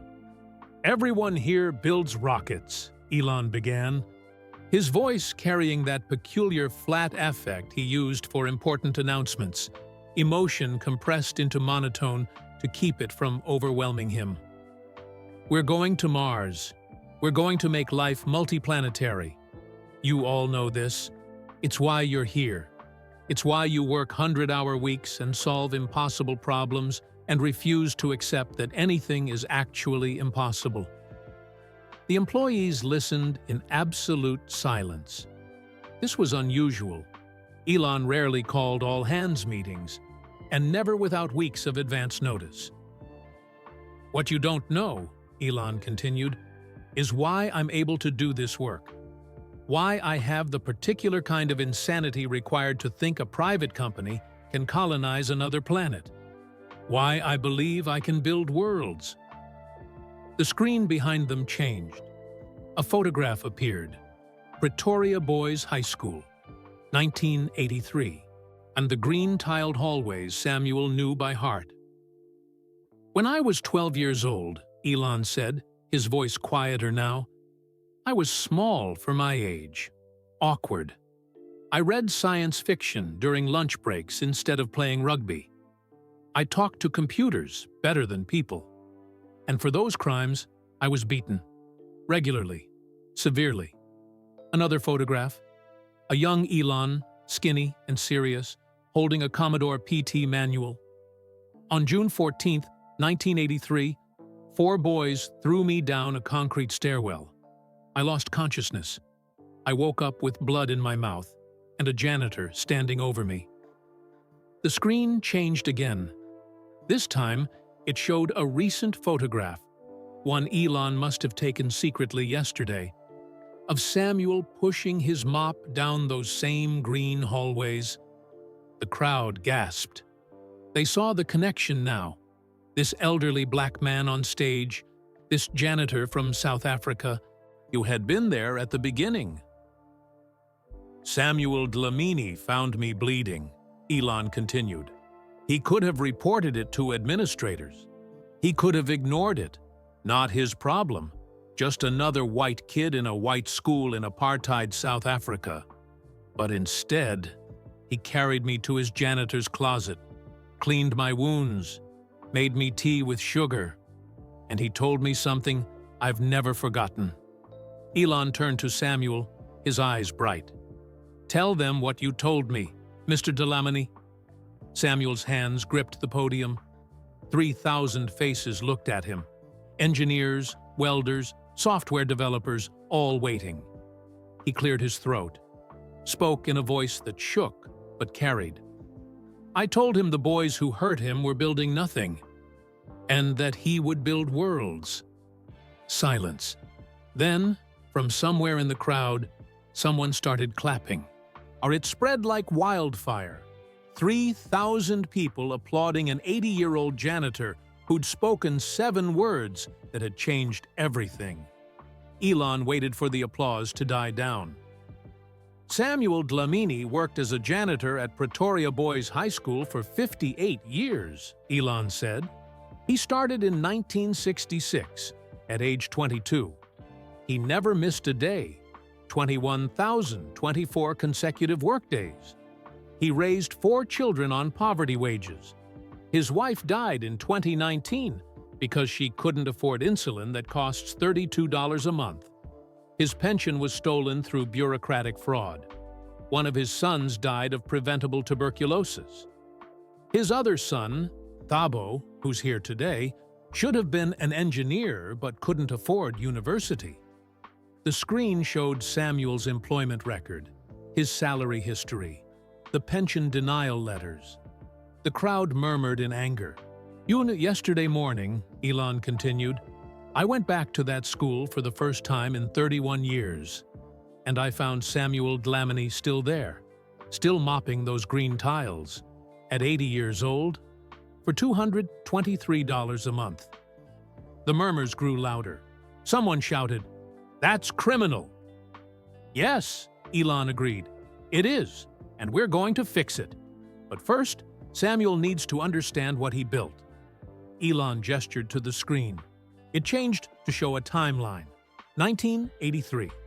Samuel tells 12-year-old Elon he will build worlds. 1995. Elon co-founds Zip.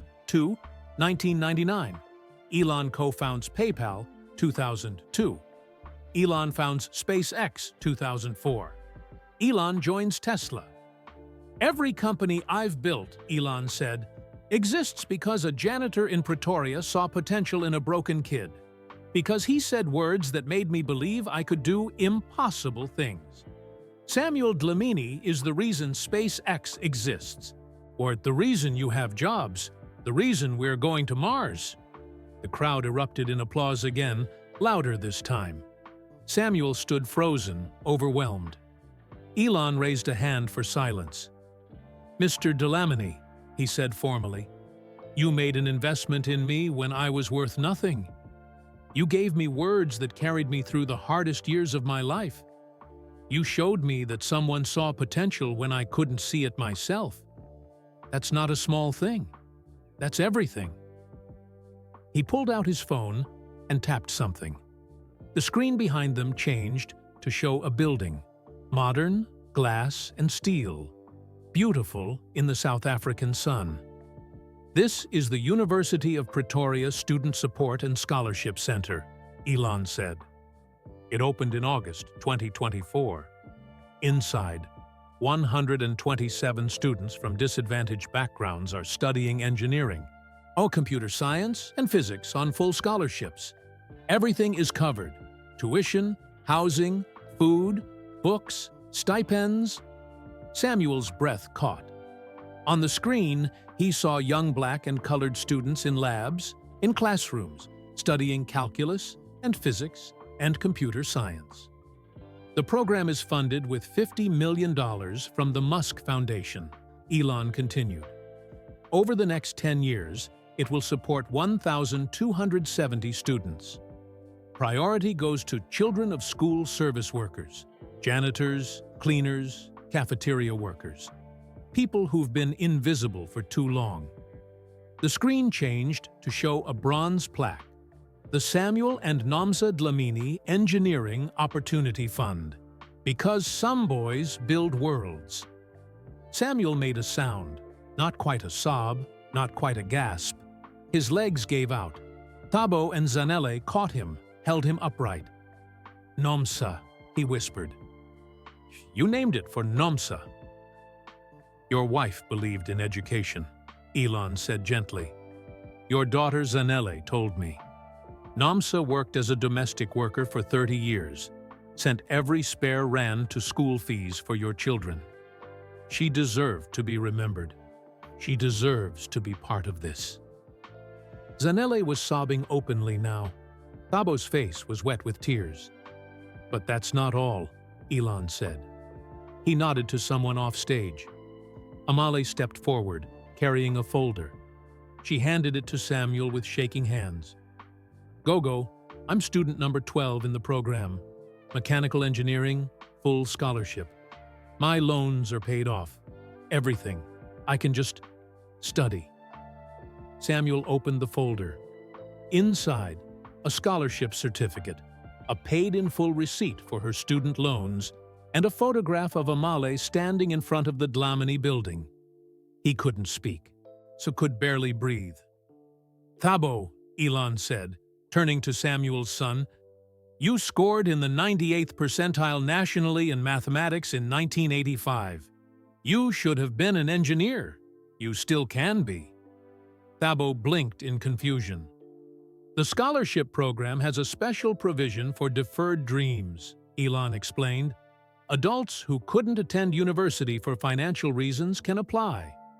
You've been pre-approved for mechanical engineering, University of Pretoria, full scholarship, starting next semester. Part-time program designed for working adults.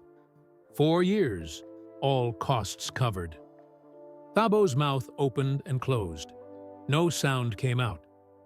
"Zanele," Elon continued, "your student loans, all 127,000 Rand plus accrued interest, have been paid in full as of 2 hours ago." Zanele actually screamed, a short, sharp sound of disbelief and joy. She grabbed Elon and hugged him so hard he stumbled backward. "This can't be real," she kept saying. "This can't be real."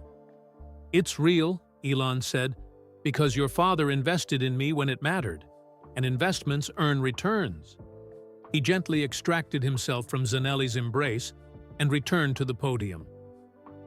"But this isn't why I brought you here, Mr. Dlamini," Elon said. "The scholarship program is what you built indirectly, the ripple effects of your kindness. What I'm about to show you is what you built directly." The screen changed again. This time, it showed SpaceX's Starbase facility in Texas, the massive rocket construction site where Starship was being assembled. "We're building a ship to take humans to Mars," Elon said. "The largest rocket ever constructed. 120 meters tall, capable of carrying 100 people and 100 tons of cargo to another planet. It's called Starship, and every starship needs a name." The image on screen shifted to show a massive stainless steel rocket on the launch pad, gleaming in the Texas sun. On its side, in letters 2 meters tall, was a name, SS Dlamini. Samuel's knees buckled completely this time. His children caught him, lowered him into a chair someone had rushed onto the stage. "No," Samuel whispered. "No, that's not.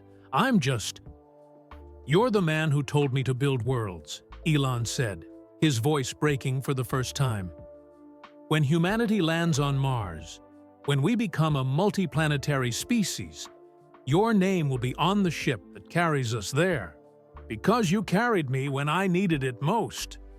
The SpaceX employees erupted. Not polite applause, but roaring, stomping, and whistling approval. 3,000 people who built rockets understood the significance. This ship would be historic, legendary, and it would bear the name of a janitor. Samuel sat in the chair, surrounded by his weeping children, and wept himself. Not quiet tears, but deep body-shaking sobs. 60 years of invisible labor, of deferred dreams, of being seen and dismissed and forgotten, all released at once. Elon knelt beside him, this strange billionaire who'd remembered after all. "Mr. Dlamini," Elon said quietly, under the roar of the crowd, "you told me I'd build worlds. You were right, but you built me first. So this world, the one where humans live on Mars, is yours too." Samuel grabbed Elon's hands, his old, weathered janitor's hands gripping the smooth hands of the world's richest man. I was just kind to a boy," Samuel said through tears. "I was just kind." "You were kind when kindness was rare," Elon replied. "That's not small. That's everything." May Musk stepped forward and helped Samuel to his feet. She handed him a microphone. "They want to hear from you," she said gently. Samuel looked out at 3,000 faces, 3,000 people who built impossible things, 3,000 people waiting to hear from an 80-year-old janitor. He spoke in Zulu first, then English, his voice quiet but carrying through the speakers. "Ngangum hlwenga nje, ngahlanza izimpande, ngilungisa amathoyileti efukile. Ngasula ngamuva kwezingane ezazingangiboni. Kodwa ngangizibona. Ngabona umfana omunchane ngamibono emihulu no buhlungu obuhulu. Ngamatshela ukuthi akhe izwe ngoba ngangifuna ukuthi umuntu akhe izwe engangingakwazi. Ay futhi beka loku akwakile. He paused, switched to English. I was just a janitor. I cleaned floors. I fixed broken toilets. I mopped up after children who never saw me. But I did see them. I saw one small boy with big ideas and bigger pain. I told him to build worlds because I wanted someone to build the world I couldn't. And look what he built. His voice strengthened. I spent 60 years being invisible. Being the man who cleaned up after important people while never being important myself. My wife died because we couldn't afford medicine. My son died because we couldn't afford a doctor. My children deferred their dreams because we couldn't afford university. The factory was silent now, 3,000 people barely breathing. But I never stopped believing that intelligence and potential weren't limited to people who could afford them. That somewhere, in the children I cleaned up after, there might be someone who would see the world differently. Build it better. Make it fairer. Samuel looked at Elon, who was crying openly now. I found that boy bleeding and broken. And I told him he would build worlds because I believed it. Because someone needed to believe it. And he did. He built worlds I couldn't even imagine. Samuel turned back to the crowd. But he also remembered. After 36 years, he remembered. And he came back. Not with pity, not with charity, with justice, with recognition, with the acknowledgement that my life, my invisible janitor's life, mattered. His voice broke. My wife's name is on a building. My grandchildren will go to university. And my name will go to Mars. I am 80 years old, and for the first time in my life, I am not invisible. The silence held for 3 heartbeats. Then every person in that factory stood. 3,000 people giving a standing ovation that lasted 7 minutes, timed by the video that SpaceX's media team was recording. The video that would be viewed 89 million times in the next 48 hours. Samuel stood on that platform, surrounded by his children, supported by Elon's mother, applauded by rocket scientists, and for the first time in 60 years, he felt seen. Truly, completely seen. When the applause finally died, Elon returned to the microphone. "There are 4 more things," he said. Samuel looked at him in disbelief. "More?" "First," Elon said, "effective immediately. Do you receive a payment of $2 million USD, $34,482 for every year you worked at that school?" Someone in the audience whistled. Others laughed in disbelief at the number. "Second," Elon continued, "you will receive a guaranteed pension of $15,000 per month for the rest of your life, managed through the Musk Foundation. That's 282,000 Rand per month. More than you made in a year as a janitor." Zanelli actually screamed again. "Third," Elon said, "all of your descendants, children, grandchildren, great-grandchildren, in perpetuity, have access to the Dlamini Educational Fund. Full university scholarships, no limitations, no restrictions. Your family will never face the choice between education and survival again." Thabo sat down hard on the stage floor, overwhelmed. "And fourth," Elon paused. He looked at Samuel with an expression that was almost shy. "I need to ask you something." "Ask," Samuel managed. "Will you come to Texas in 6 months, when we launch the SS Dlamini on its first test flight to space? I want you there, in the VIP section. I want you to watch your name leave Earth." Samuel couldn't speak, could only nod. "Thank you," Elon said simply. Then he turned to the crowd of SpaceX employees. "This man taught me to build worlds. Learn from him. Remember him. Because this..." Elon gestured at the rockets, the factory, the future. "This exists because someone was kind to a kid who had nothing to offer but potential. Imagine what we could build if we saw potential in everyone." The celebration lasted another hour. SpaceX employees lined up to shake Samuel's hand. Engineers who'd landed rockets, welders who'd built them, to programmers who'd coded their guidance systems.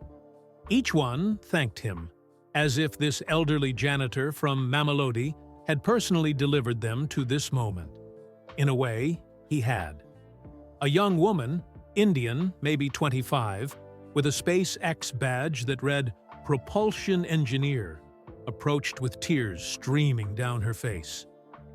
"My father was a janitor too," she said, "in Mumbai. He cleaned office buildings for 30 years so I could go to university.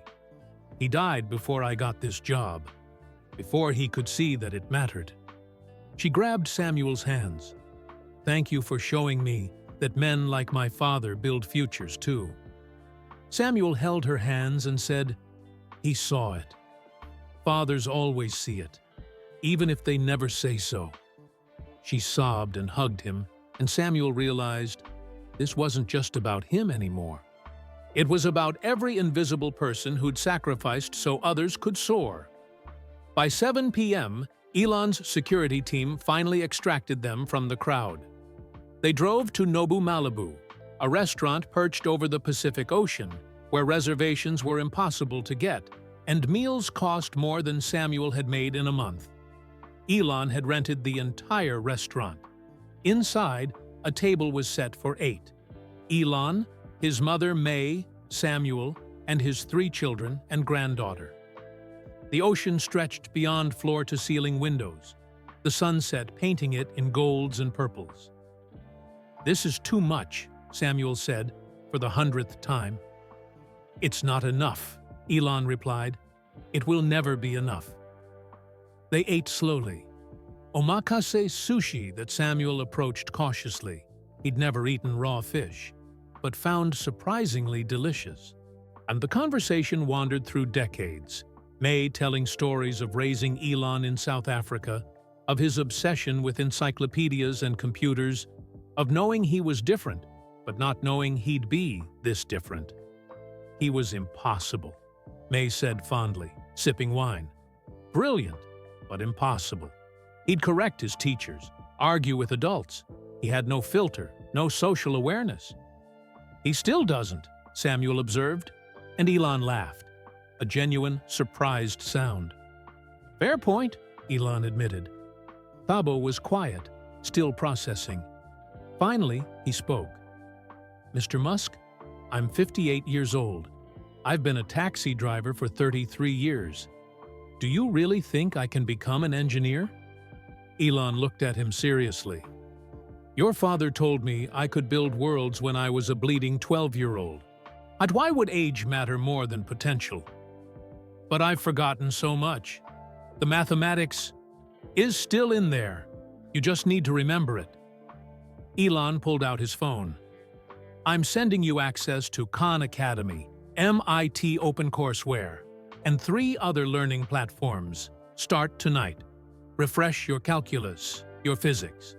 By the time the semester starts, you'll be ready." Zanele touched her father's arm. "Baba, you used to help us with our homework. You knew everything."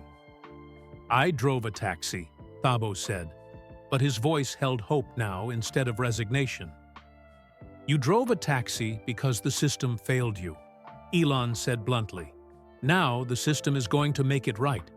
Don't waste the opportunity feeling unworthy. Just take it." Amale was scrolling through her phone, her eyes wide. "Gogo, you're trending on X. #1 worldwide. And there are 40 million tweets about you." She showed Samuel the screen. #Samuel Dlamini. #the janitor who built worlds. #invisible no more. Videos of the speech had gone viral. News outlets were covering it. The BBC headline read, "Elon Musk honors janitor who saved him from bullies." CNN, the 80-year-old who inspired a billionaire. Al Jazeera, from invisible to Mars, Samuel Dlamini's extraordinary story. "This is madness," Samuel muttered. "This is justice," Elon corrected. "The world should know your name." Precious, who'd been quiet through dinner, finally spoke. She looked at Elon with a teacher's directness. "Mr. Musk, what you've done for my father is beautiful. But what about the others?" "Others?" "The other janitors, the other cleaners, the other invisible people who are still working at 80, still being paid poverty wages, and still dying because they can't afford medicine." Her voice was gentle but firm. "My father was lucky. He was kind to the right boy. But there are millions of Samuel Dlaminis who were kind to the wrong boys. The boys who didn't become billionaires. What happens to them?" The table went silent. Elon stared at Precious for a long moment. Then his lips curved into something that wasn't quite a smile. More like recognition. "You're right," he said. "This can't just be about one person. It has to be systemic." He pulled out his phone and started typing furiously. "I'm messaging my foundation director, expanding the scholarship program, not just Pretoria, nationwide. South Africa first, then other countries, targeting children of service workers everywhere." "That's a start," Precious said. "But scholarships help the next generation. What about this generation? The people who are 70, 80, still working because their pensions were stolen or never existed?" Elon's fingers didn't stop moving. "Pension advocacy program. Legal fund to pursue pension fraud cases. Partner with labor unions, the ones that actually fight, not the ones that pretend." May was watching her son with pride. "She's good," she murmured to Samuel. "Your daughter is very good." "She's a teacher," Samuel said. "Teachers see the problems everyone else ignores." Precious wasn't done. "And healthcare. My mother died because insulin was too expensive. That's unconscionable in a world where one person has $241 billion. Elon looked up from his phone. His expression was unreadable. "You're angry at me." "I'm angry at the system that allows you to exist while my mother died. But I'm also grateful that you're here, trying to fix it. Both things can be true."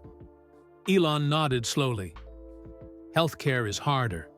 It's political, regulatory, captured by interests I can't easily disrupt. But I can fund clinics, mobile health units, insulin access programs." He kept typing. "I'll talk to my team, see what's actually achievable versus what's just performative." "Achievable is what we need," Precious said. "Performative is what celebrities do." Zanelli touched her sister's hand. "Precious, maybe ease up." "No, she's right," Elon interrupted. "I need people who tell me the truth. Most people just tell me what they think I want to hear." He looked at Precious with something like respect. "If you ever want to leave teaching and run a foundation, call me." "I'll never leave teaching," Precious said. "But I'll consult." Pro bono," Elon laughed. "Of course pro bono. Why would I think otherwise?" After dinner, they walked on the beach. An impossible scene. A billionaire, his supermodel mother, and a janitor's family. Shoes off. Walking in the Pacific Ocean as the sun disappeared. Samuel walked slowly, his feet sinking into wet sand that was nothing like African soil. Elon stayed beside him, matching his pace. "Young Musk," Samuel said quietly, "I need to ask you something." "Anything." "Why now?"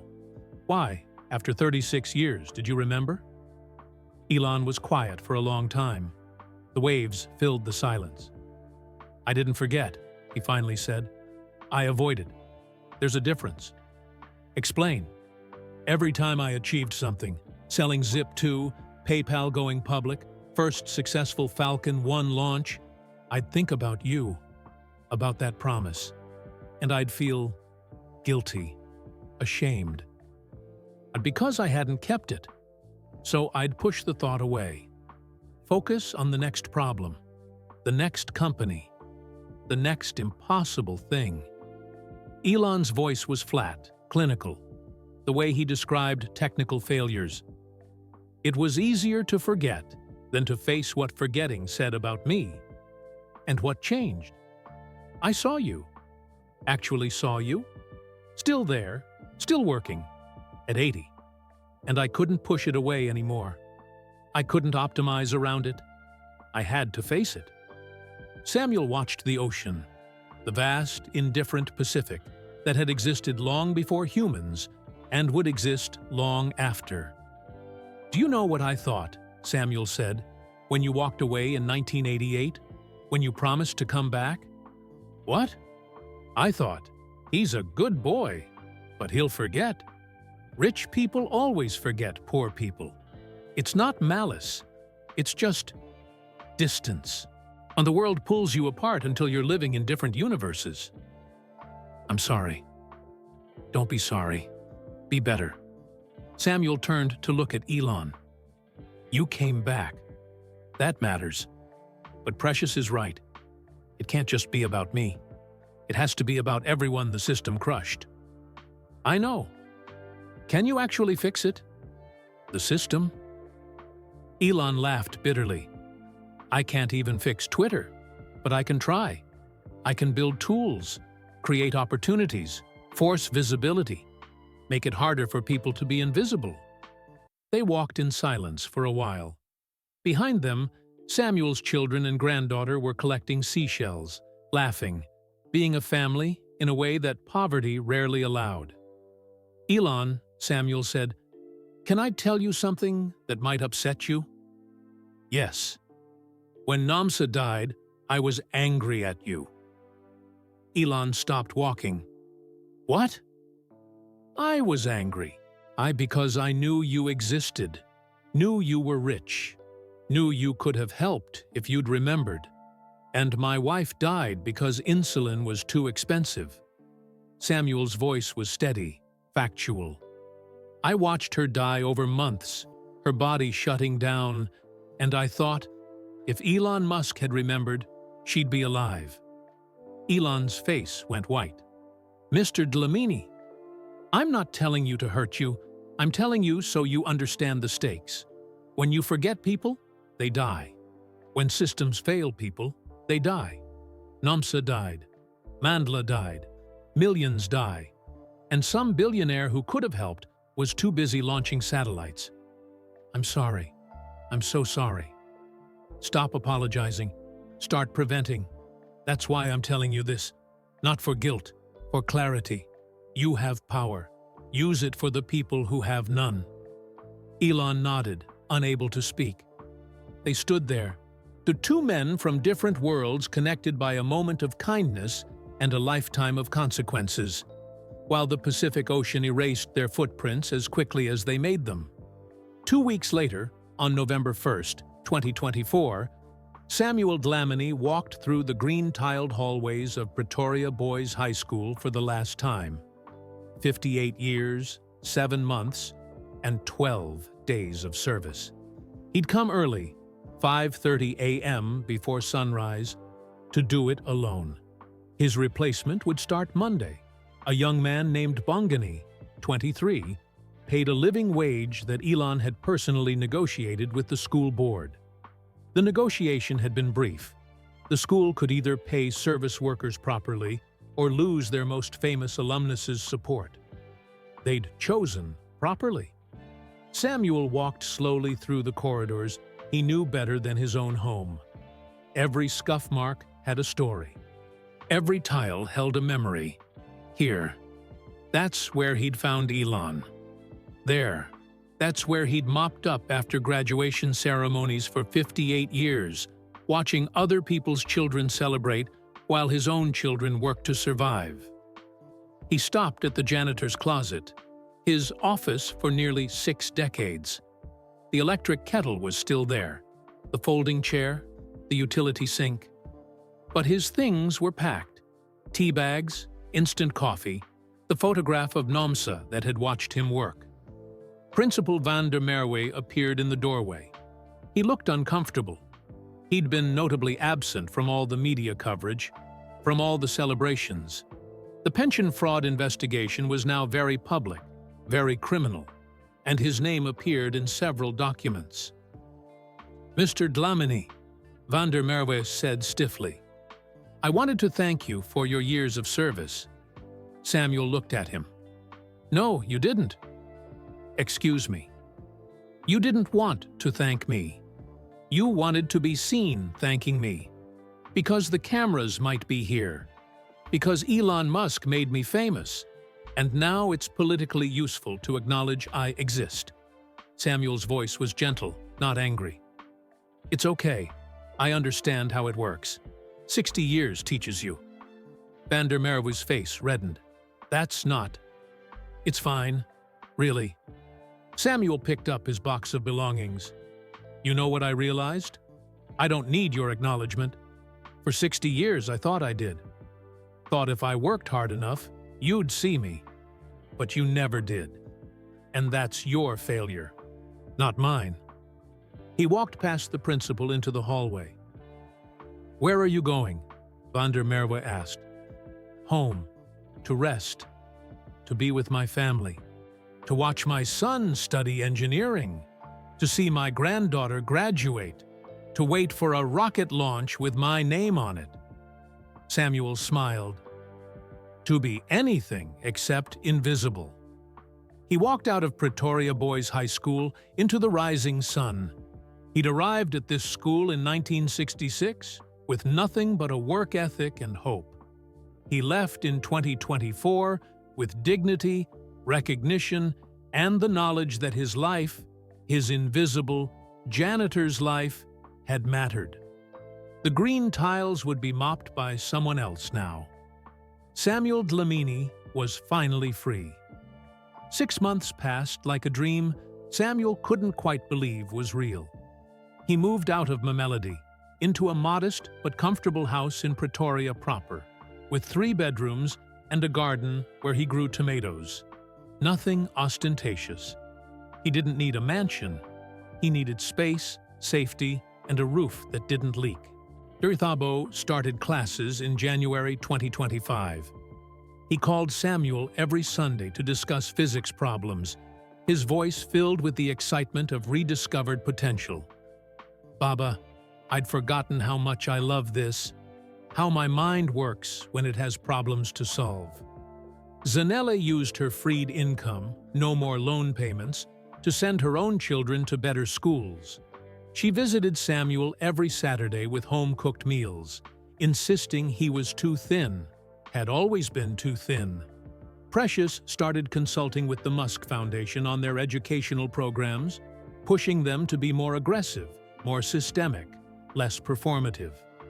She and Elon had monthly video calls that usually involved her telling him his ideas weren't good enough and him scrambling to improve them. Amale excelled in her engineering courses. She visited Samuel twice a week, ostensibly to help with his new smartphone, which he hated, but really just to sit with him, to hear his stories, to connect across generations. And Samuel rested. For the first time in 60 years, he rested. No alarm at 4:30 a.m., no taxis to catch, no floors to mop, no toilets to fix. Just rest. It felt strange, wrong, almost. His body kept trying to wake up early, kept reaching for routines that no longer existed. But slowly, he adapted. Slowly, he learned to live instead of just survive. April 15th, 2025. Samuel stood in the VIP viewing area at SpaceX's Starbase facility in Boca Chica, Texas, wearing a custom SpaceX jacket embroidered with his name in Zulu, Umaki Wezwe, World Builder. The viewing area was 5 kilometers from the launch pad, close enough to feel the power but far enough to be safe. Around him, his 3 children, his granddaughter, Elon's mother, May, and 200 SpaceX employees who'd specifically requested to watch the launch with the man who inspired the boss. On the launch pad, 120 meters of stainless steel caught the morning sun. The SS Dlamini, his name visible from space. Elon appeared beside him, wearing a headset connected to mission control. He looked nervous, a rare expression on a man who usually radiated absolute confidence. "How are you feeling?" Elon asked. "Terrified," Samuel admitted. "What if it explodes? Then we'll build another one and name it after you again.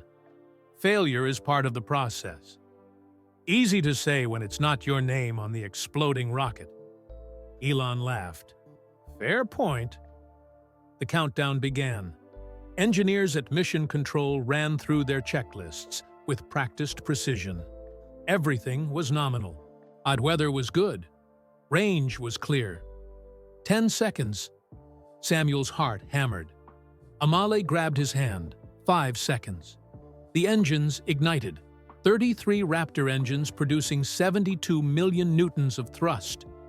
The sound was unimaginable, a physical force that rattled Samuel's chest and made the ground shake. 0. The SS Dlamini lifted, slowly at first, fighting gravity with pure thrust, then faster. The exhaust plume was blinding. The sound was overwhelming. The rocket climbed into the Texas sky with his name blazing on its side, and Samuel Dlamini, who'd spent 60 years being invisible, watched himself become visible from space. Tears streamed down his face. Thabo was crying. Zanile was screaming. Precious had her hands over her mouth. Amale was recording on her phone, capturing her grandfather watching his name leave Earth. "No stage separation," someone announced over the speakers. "Ship is nominal. On trajectory." The rocket was a bright point of light now, climbing toward space, toward orbit, toward the future. Elon was watching the telemetry on his tablet, but he glanced at Samuel. "What are you thinking?" Samuel couldn't answer for a moment. He watched his name climb higher, higher, until it disappeared into the blue. Finally, he spoke. "I'm thinking that Nomsa should be here. She should see this, should know that our children are educated, our grandchildren are secure, and our name is in space." "She knows," May said softly, appearing on his other side. "Mothers always know." The rocket reached orbit. Perfect insertion. The crowd erupted in cheers. Elon's tablet pinged. Ship achieved stable orbit. Mission success. SS Dlamini is in space. And he showed Samuel the notification. Samuel stared at it, at the impossible reality of those words. "I was a janitor," he whispered. "You were a world builder," Elon corrected. "You built me. I built this. We built it together." Samuel looked at this strange, brilliant man who'd remembered after all. "Thank you," Samuel said, "for coming back, for remembering. Thank you for seeing me when no one else did."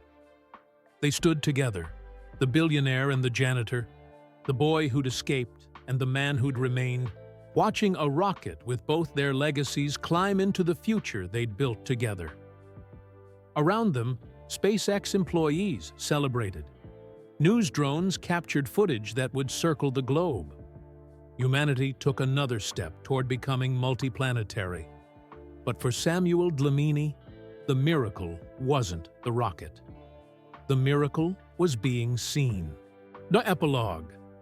2 years later, Samuel Dlamini died peacefully in his sleep at age 82. He'd lived long enough to see Thabo graduate with his engineering degree, long enough to see the Dlamini Scholarship Program expand to 12 countries, long enough to see legislation pass in South Africa protecting service workers' pensions, long enough to see the SS Dlamini complete 3 successful orbital flights and begin preparation for its first Mars mission.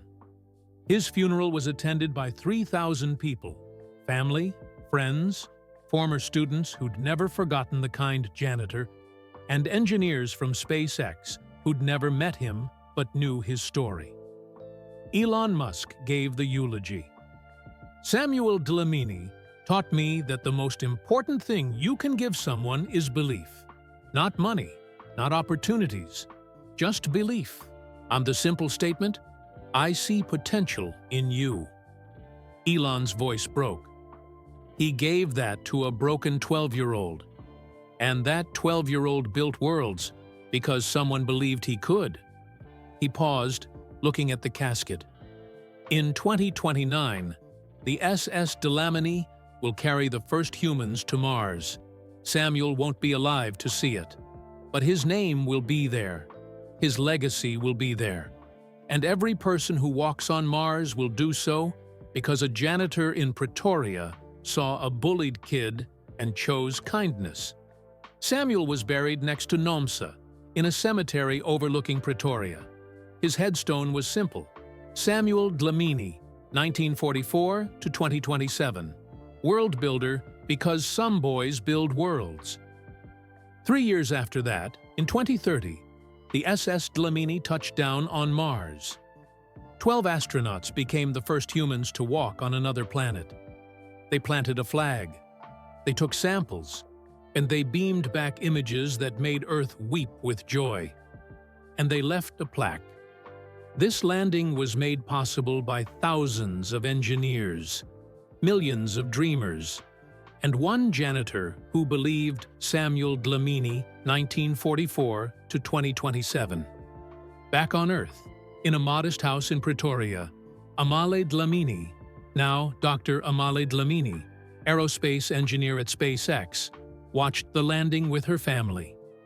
"Gogo did that," she whispered. "Our grandfather who mopped floors put humans on Mars." Thabo, now a practicing mechanical engineer at 64, nodded through tears. "He always told us that invisible work still builds the world. We just didn't understand what he meant." Precious, still teaching, still fighting, smiled. He meant that kindness is infrastructure, that seeing people is revolutionary, that the smallest gesture can echo across decades and change everything.